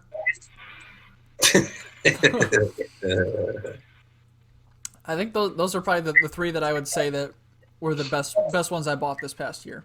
Would be the 940-1, the large Inkosi, and that Maximate Native. What about you, Gerald? What are your top three of 2019? Definitely the RSK. Even though both the ones I've had weren't mine, they were just for testing. But love that. incredible things about the RSK. I don't know. As far as the other two, I mean that's kind of tough. Maybe one of the Maximits. You've held a lot of knives this year, Gerald. Yeah. How about that Shiro? Is that one of them? Yeah, I'd probably say the Shiro, and I'm for years I wanted a tack butcher, and I finally got one back about beginning of 2019. Yeah, that's a good choice. Very cool. What about you, Nick? Man, I've plowed through a lot of knives. I will tell you guys that this saw that I just got, you probably didn't see it, but one of my favorite knives from a production standpoint last year was the Wii Chimera, and that is just a beautiful knife, and on every level, and just very impressive all around. And one of the things I really liked about it was the fact that it was actually designed internally by Wii. So it wasn't a partnership knife like so many of their knives are. Right. So I got their new Wii blow cow, and I was just so incredibly disappointed in that knife. I actually sent it back. I just could not believe. I was just overwhelmed. It was just awful. Which is one of the reasons why I ended up with this seal. And I told someone was asking me about it last night, and if this had anyone else's name on it, the side saw, it would still be a phenomenal knife. So I'd say from a production standpoint, that's by far the best knife that I've gotten this year. As far as, a lot of my stuff is more based on makers, and this is my second sick boy that I've handled. I showed you guys this. I've been really impressed with this. This is probably something that I'm going to keep, definitely, at least for a while, and carry around, throw at people. The other knife this year that I've done a lot with, and mostly because it's just been fun, is the Satu, Grayman Satu. They're long discontinued, and that thing's wicked, man. I've handled one of those in person. That is a giant knife. I sent it to Tom Veff and had custom serrations put on it. And then I sent it to Derek Carlson at DNA Lasering. And he kind of took my design and put it on the knife. So it's laser engraved. So it's just been something, project-wise, something fun to play with. When there's nothing in the market that tickles your fancy and I get bored, I'll just start messing with the knives that I have. So I'd say those are three of my tops. Very nice. The Seitu is a great knife. The build quality is so good on that. They are. It's weird. They had the Satu and the Dua and one more they came out with, and they've kind of quit. They're just focused on fixed blades now, and with no clear intention of making any more folders anytime soon. So I'm not sure why that is, because they made really great folders, but it's where they're at right now. So people are having a hard time finding those tattoos, actually. I'm pretty sure I can't remember what it was, but I think it was the lock bar. Was the lock bar 1/4 inch titanium? That's a good question. I don't remember. I should know that. I've had a couple. I thought so. I thought it was something ridiculous like that. It's well, I don't think so. I don't know if there's any way you guys can see that. Maybe it was the blade stock then. I don't know. I remember reading something that blew my mind about that knife. I don't know. It's really good action for a non-bearing knife. It's rock solid. It is heavy. I've reviewed this one. I reviewed this one as well. But they're great knives. It's a little bit weird that they're not making them anymore, because people absolutely love these things. It's a shame. It's kind of like Freeman. Right. They're not making a whole bunch right now either. What about you, Alex? What's your top 3? This was tough because I bought a lot of knives this year. And with me, you guys will probably notice I chase a lot of old knives, you know, or stuff that's been out for quite a while already. Stuff I just haven't gotten around to buying. But in my top 10 of 2019 video, I picked the Jason Guthrie Scout as my favorite custom of the year because it literally was. I thought that was absolutely impressive. And I made a blooper on that video where I said that, you know, he might use some CNC machinery, which he corrected me really quick because he watched the video. He told me that, no, these are actually 100% handmade. And it just blew my mind because of how well everything like looks, you know, machined and fit and tolerances, and his tungsten insert in the lock bar. And the fact that I got to send him my own material, you know, and make it my own knife. And he was willing to like work with me on that and all that stuff. Just a really awesome experience and knife altogether. So although it's a smaller knife, the JG Scout, probably one of my tops. It's probably going to be no surprise that I'm going to say that Brian Nadeau's Sharp by Design Arch Nemesis dagger is another one. That was the most I've ever spent on a knife. I think it was hot. But it's an incredible knife. I can't wait to do a video on it. But I got to spend some more time with it. And I'm really enjoying it. And the last one was kind of a toss-up. I mean, the two last ones that I kind of thought was really impressed me is, so the Grimsmo Norseman was a knife that I put off for years because I hated the way that blade looks. And then when they finally became in stock on the website, I decided I was going to pull the trigger and I was going to buy one just to try it out. I figured, hey, if I really hate it, I can flip it like no problem.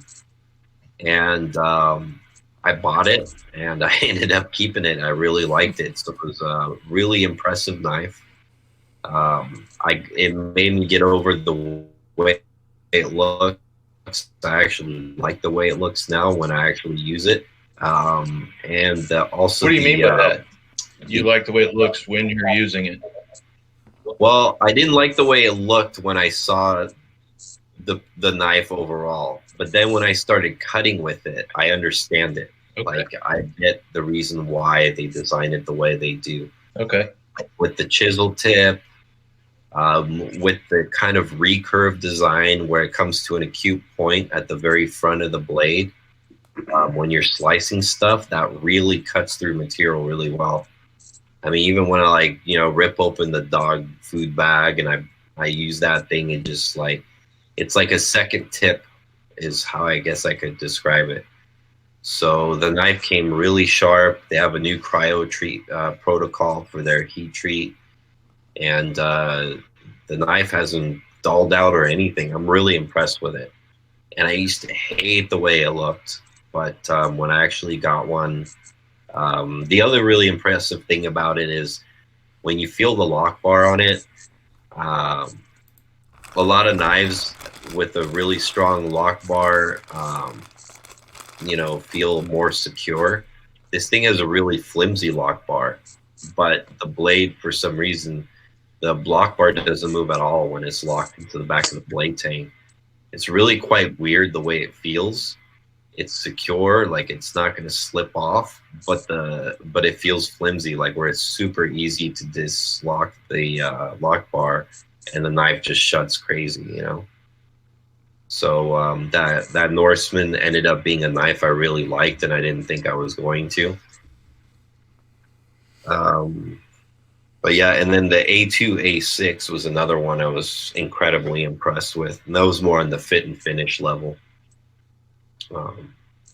Another South African couple of knife makers, Andrew Van Heerden and what's his name? Andrew. The more famous one is the one I forget his name.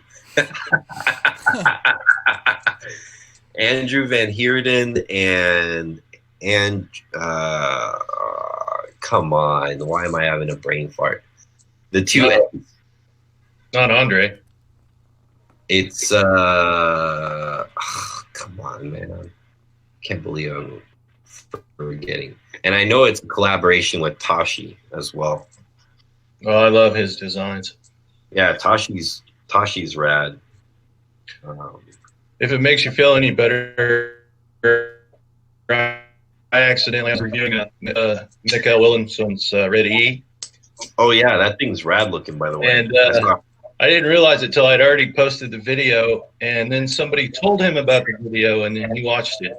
But I was trying to say musician, and I called him a magician. So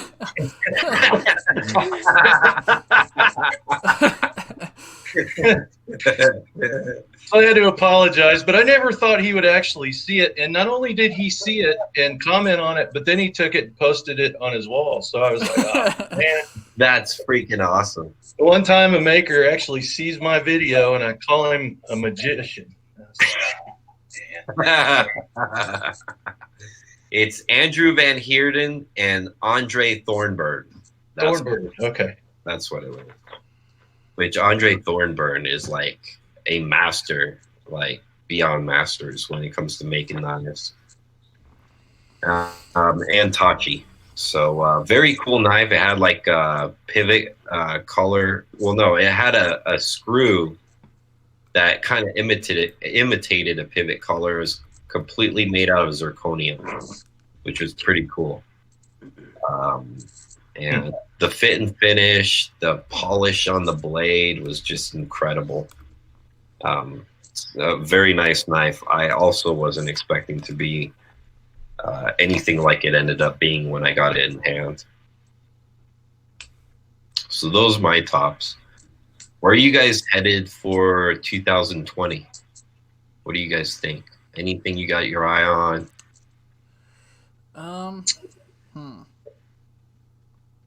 That is a good question. Tom's gonna buy a mini bug out because it's gonna finally fit in his hand. You're a dick. You're a dick. If they come out with a mini Super Freak, I might. Yeah. I think that might be in the works because the Super Freak was so popular for him. I don't know. I don't think I'm gonna buy a whole lot in 2020, to be honest. Yeah. I think you should buy another Inkose.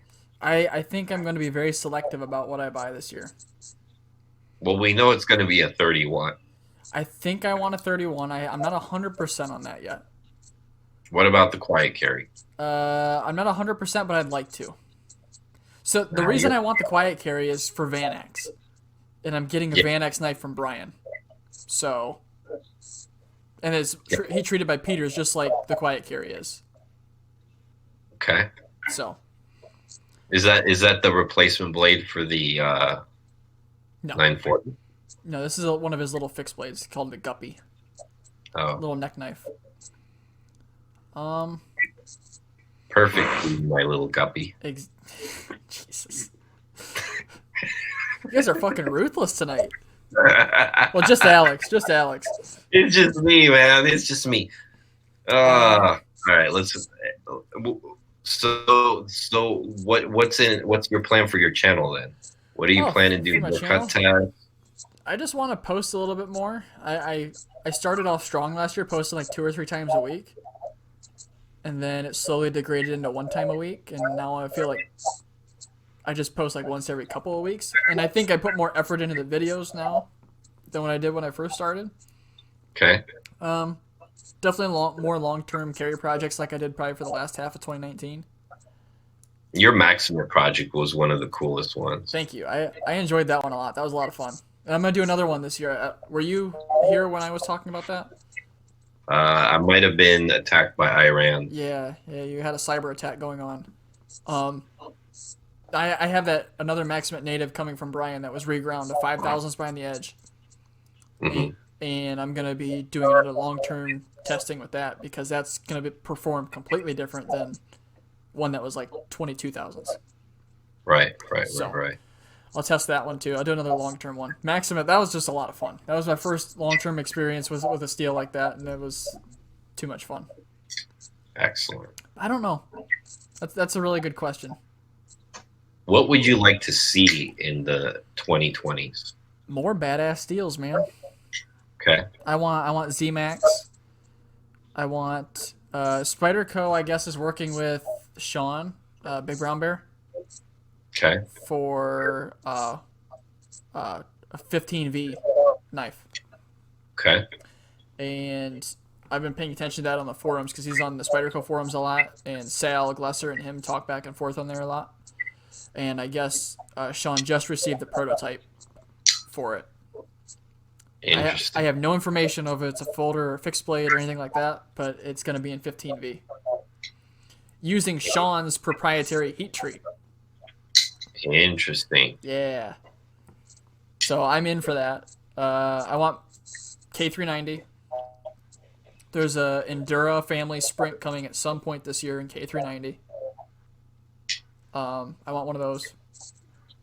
I don't know. I'm just, if any other cool steels pop up, I'll pick one up. That's more of where I'm at this point, is picking up something in different steels that I haven't tried yet, as long as it's a good design. Got it. Have you tried RWL yet? I have not, actually. That's one I'd be interested to try. I mean, I've tried 154 CM, CPM 154. I mean, it's all the same stuff. Different manufacturers. But RWL is one that I'm interested in. Well, when I get my Orca back from Josh, I'll send it to you. Sweet. See, Paul's telling me there's a Seraphim in RWL 34. Paul, I'm not trying to spend $600. That's the worst. Yes. All right, same set of questions for you, Gerald. So, where are you going? What acquisition? No, we already did acquisitions. Where are you going 2020? Where's your channel going 2020? And what would you like to see? And what are you looking to get? I think as far as what I'm going to get, I'm going to stay with more. I'm going to get stuff I normally wouldn't get. Okay. Some more Hogue stuff. Definitely one of their fixed blades. I've handled a bunch of Protex and used them a little, but I definitely want like a TR4 manual. Yes. Good choice. Really, the only import knife that I'm really interested in is the Hornet 2. Okay. That's by Tepe Design, I think, right? Yes.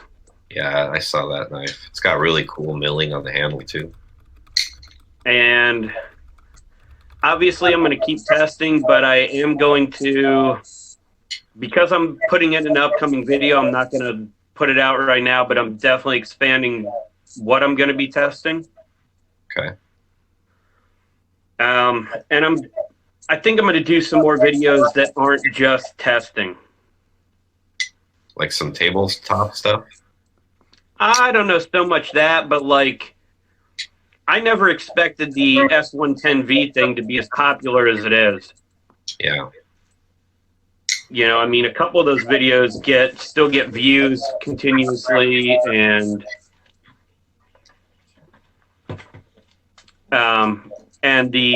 for whatever reason, the S110V sharpening video has just blown up in like the past 3 months. It's like people don't understand how to sharpen like the high-end steels.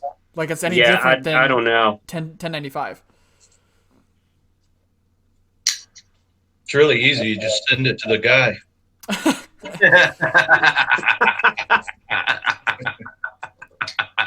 a $1,200 knife. I am not screwing this thing up.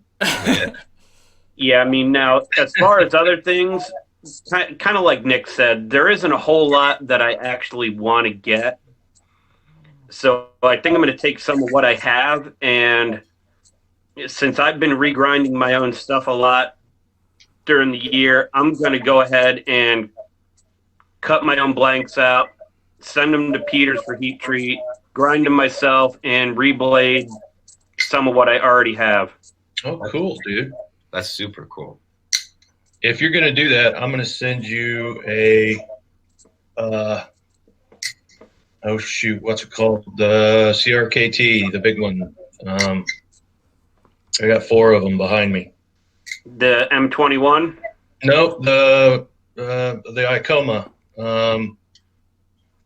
Oh, the Fossil. I'm going to send you a Fossil. I want you to put me an S35 VN blade on it. Yeah, well, I have one, so I can go ahead and use that one to actually make one. Cool. Well, I got 4 or 5. I can send you one. But Yeah, however you want to do it. I know there was one guy that was making them out of M4 for a little while. Yeah, and then I don't know what happened. I think he got like overwhelmed with a whole crap load of people wanting him to do it, and he's like, "I'm not doing this anymore." So, yeah. Very, very cool. What about you, Nick? What's coming up for you in 2020? you know, Wait, I want to add on to Nick's. I want to know what knives are safe with Nick. There's 2 of them I think are safe. I don't know But what that along means. with all those answers, I want to know what's safe. What's safe? What's that mean? Like I know you said before that you're probably not going to ever get rid of that double homicide. Yes, I did say that. Man, I wouldn't sell my mom, but I'd rent her out for the right price. So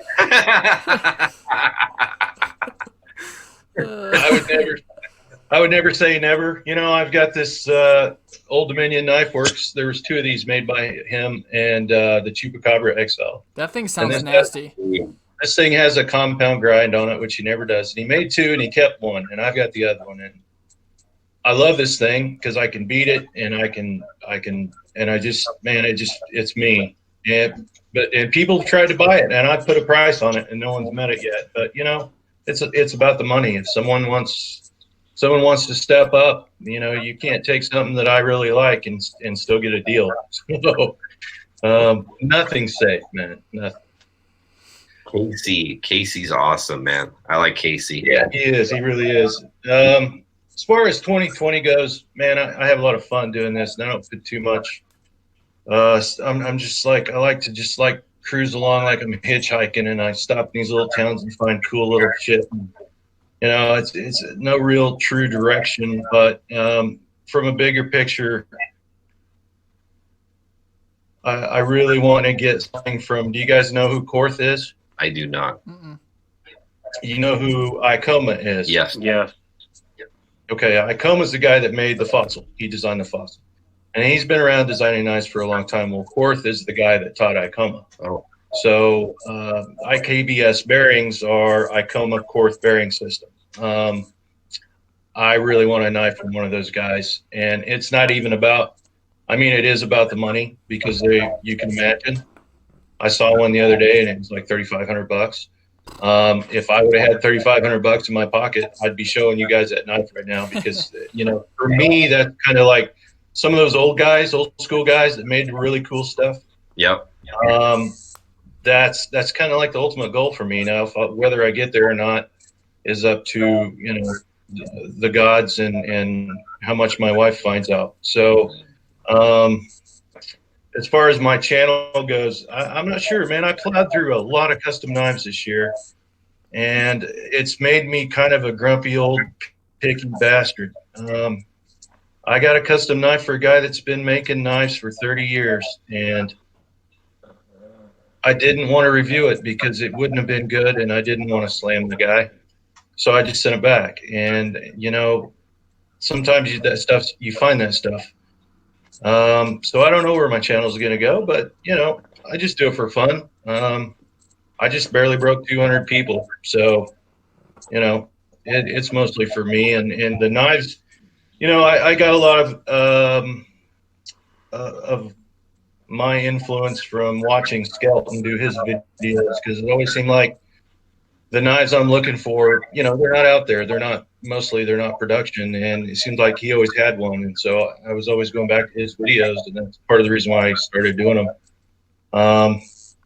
So we'll see where it goes. I don't know. I may just drive up to where Gerald is and make him build me knives. Yeah, Skelton was definitely one of the gurus as far as YouTube videos, and me and Jim are buddies too. I talk to him every once in a while. I've bought like 3 or 4 knives off of him, and I gotta say, there's nobody out there that can present a product and make you want to buy it like Jim does. Yeah. Is so good at that. And if you Yeah. got do a little research on Jim and what he used to do for a living before knives, you'll see where he got all that talent from. Invicta. Yeah, Invicta, and he used to do other like stuff too. He used to do a lot of sales like on TV. So he already knows like the professional side of it, but he's excellent at it. Very cool dude. So definitely like that. I like Jim. He's cool. And yeah, I like where you're going with it. You know, I'm kind of like you, where I'm not sure where I'm going. I have a few things that I kind of have in line, but I've been telling a lot of my buddies that my thing for 2020 is going to be doing a lot of unknown knife makers. That's going to be my thing. And I've already gotten a couple, which I showed Tom and Gerald, like the mechanic flippers I got from Russia.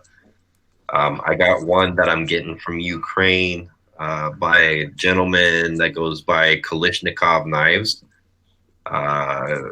That's going to be on its way, I think, Monday. And just kind of going to be playing around with stuff that I'm just kind of tired of looking all the same things. The spectators, everything's the same. I'm trying to look for something that I haven't seen before. And it's a gamble when you do that because you don't know if you're going to get crap or if you're going to get something really quite excellent, you know? Yes, I do know. But on the flip side, I'm even more excited to get some of these knives and to work with some of these makers. And some of these guys are actually kind of known, you know, where they're at, but they're not known in the U.S. So I think it'll be fun to do a few videos on that. And the other thing that I have for myself as a goal this year, I'm on Todd Fisher Senior's books. Oh, I'm gonna get him to make me an Archangel build, which is gonna be like my grail of all grails. beautiful. Yeah, I mean, I really want a Stan Wilson non-flipper, but that's more money than I'm willing to dish out. But I will do a Todd build this year, and I'm really excited about that. It's probably gonna be towards the end of the year, anyways. And then as far as what I hope to see in 2020, I'm just really, you know, I said it in my video. I really like this modern and traditional blend of making knives. I think that's cool as long as they do it right. I think that should be a lot of fun for people, and it'll be a big hit.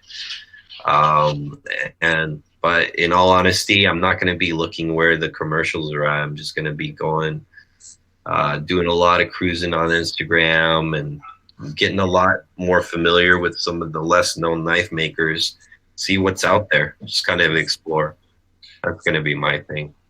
Have you ever messed with or are you familiar with Dirac Steel?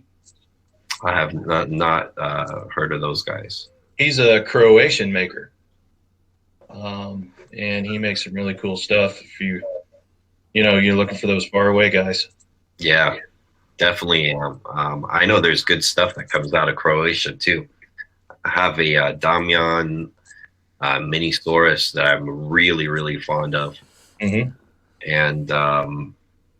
yeah, that's going to be kind of my style. And it's that Damian's kind of cool because it's if you guys are familiar with Dalibor, he was trained by Dalibor, and it's got a lot of those cues, kind of like a Dalibor, but I didn't have to spend Dalibor money, you know.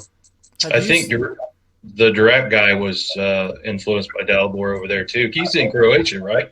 Yeah, he was as well. Yeah. Alex, have you seen Unkovsky? Unkovsky? Yes. I have not. I don't remember if he's from Croatia or what. Hold up. I'll pull up some of his knives for you. They're actually really cheap for what they are.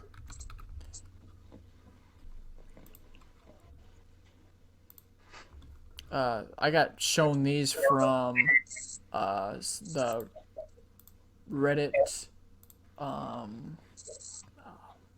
Discord. Yeah.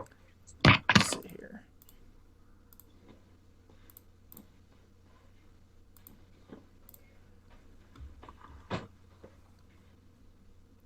He does a whole bunch of like different like crazy ones. This is like his base model. That's interesting looking. RWL 34 at 61 to 62. I forget what he calls those. This is his dark series. He does them all those different blade shapes. Jump on bearings. That's pretty nice. From what I've heard, they're super nice. Interesting. His logo kind of looks like Civivi. Yeah, a little bit. We'll see. Like the base model is like $350 See, that's a good price. for a full custom. Yeah, and then he does some of the crazy ones. He does a bunch of like crazy engraving and etching like that. Have you ever looked to see if Arizona Custom Knives deal in his? I have not. Let me see if they're. I just recently found him on Kopsky. Of course, Arizona Customs would have them. Just this one. They have everything, man. Those guys. They screw up sometimes. I have gotten a couple of screaming, and I've seen other people too. They do really well at the market, but they're not always on point. Yeah. That thing is wild looking. So I like that. Tom, go to Instagram. Mm-hmm. Well, I have to have a username probably from to Google it. Oh, what do you mean? I need a username to Google from Instagram because Instagram isn't a site that you can just go on Google normally. Go on your Instagram, fool. You mean like on my phone? No, on the computer. That's what I'm trying to tell you. I have to have a username to Google with the Instagram thing, or else I can't find it on Google. Okay, put Instagram and then put Kalishnikov knives. By the way, Gerald, Paul said he wants to see fashion blogging videos from you. What to wear when you bury a body, and the latest in trench coats. Yeah. What'd you say the username was, Alex? Kalishnikov _knives. Look at that shaved head. You know he has a trench coat. Yes. He actually just posted the knife that I bought. Oh, really? Yeah, you guys could take a quick peek. Tell me what you think. Is it Kalashnikov USA? It can't be. No. Hell no. I'm not seeing it. That's a gun. Yeah, I'm not seeing it, Alex, on here. Let me see. Kalishnikov. Yeah, it's Kalishnikov _knives. Did I spell it right? It is spelled KALASHNIKOV. Yep. Which photo is it? Is it the one? Is it that? I don't know if you can see that. I cannot see it. It's the one before that picture. I got it. There you go. So the one I bought, see the one where he's wearing the black glove? That's Yeah. the San Mai, that one. Yeah, that's the one. That's the one. That's nasty looking.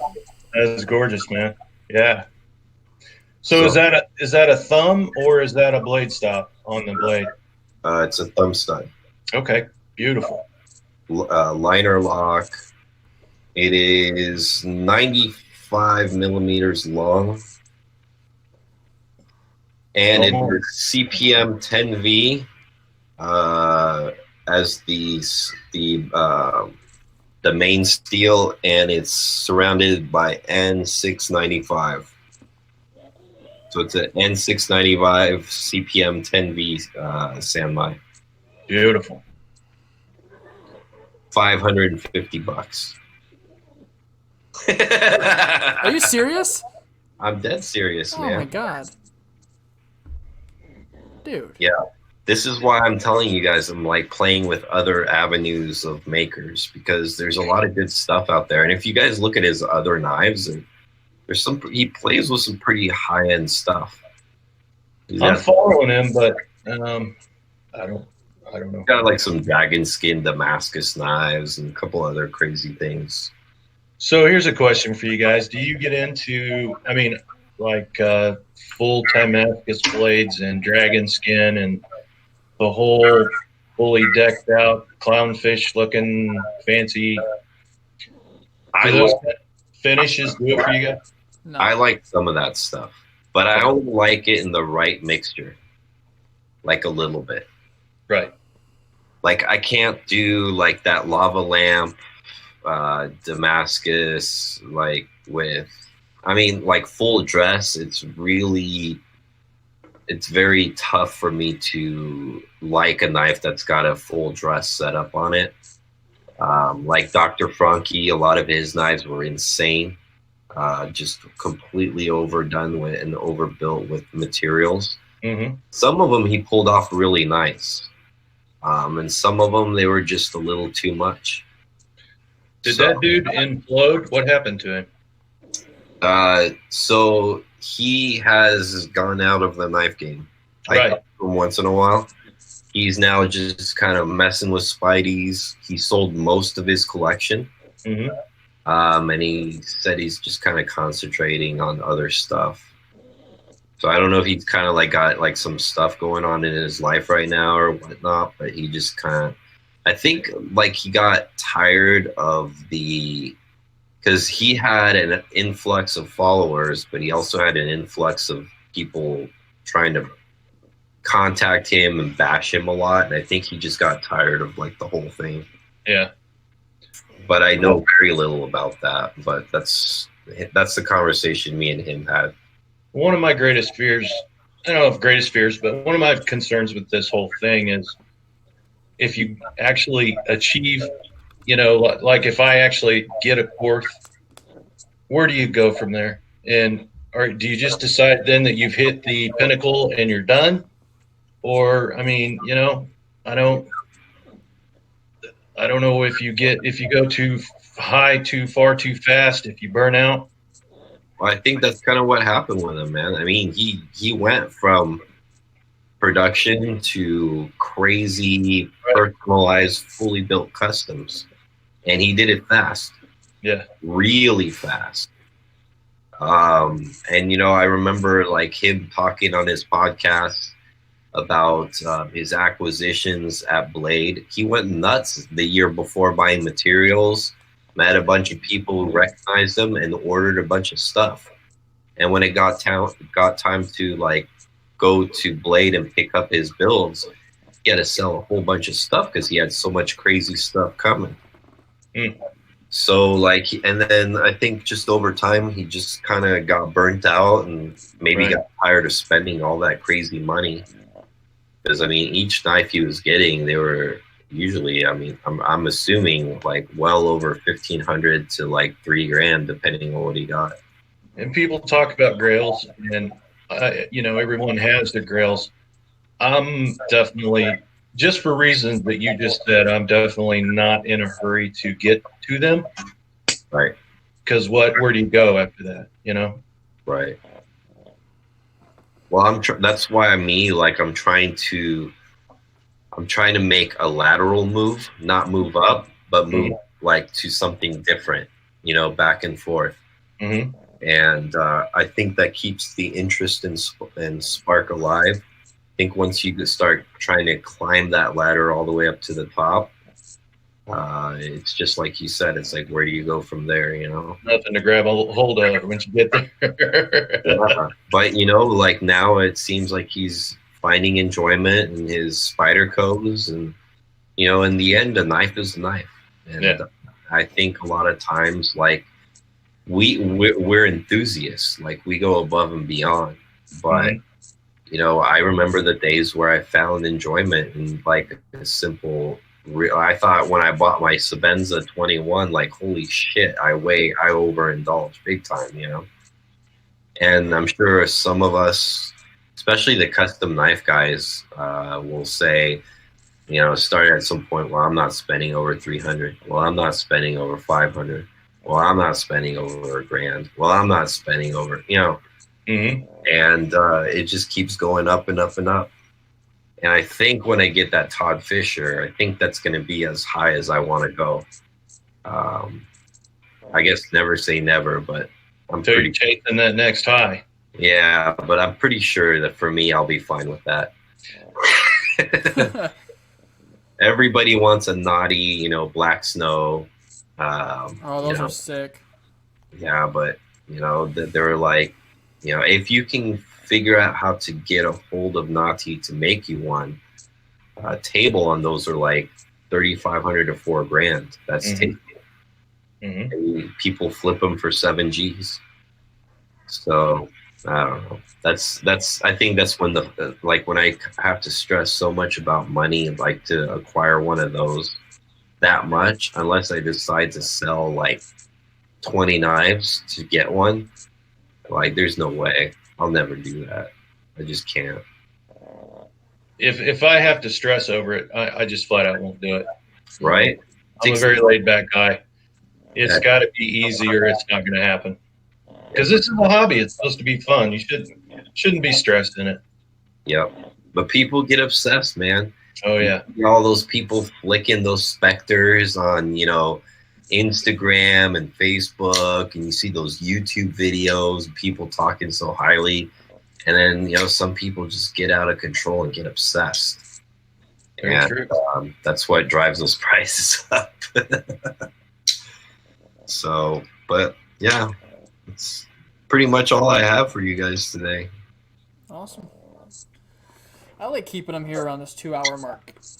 Yeah, Once I think you we're good. Once you get over that, it gets to be tiring. Yeah, then we just start picking on Tom. And... Yeah. What the fuck was that? yeah, What the hell was that about? I feel like that was like anywhere from like episode 5 to, I mean, even still now. come on, Tom. I wasn't going to let you off that easy. Yeah, I know. All right, guys. Well, Anybody want to add anything before we go? Thank you guys for having me. Appreciate absolutely. Thank you for coming on. Yeah, we appreciate you coming. Yeah, absolutely. It's a much different perspective than what a lot of us have and what pretty much any of our other guests have had. Well, that's what makes it fun too. Is Nick's got his own unique style, which I really, really appreciate. Like, I love looking at something different. Thanks, man. And I'll be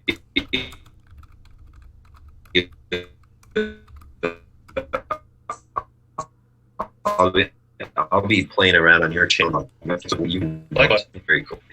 And again, guys, if you guys need to check out Nick's channel, it's EDC Mag on YouTube, and you can contact him on Instagram. I'm sure he'll be obliged to contact you guys or talk back if you guys message him or something like that. And, yeah.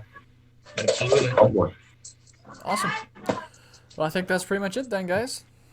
All right. Thank you to everyone who tuned in for the Twitch chat tonight. A lot of comments, mostly Paul for the last hour. There was a lot of Paul in the last hour. As always, guys, thanks so much for watching live, and for anyone watching this in the future, we appreciate the support, and see you guys in 2 weeks. All right.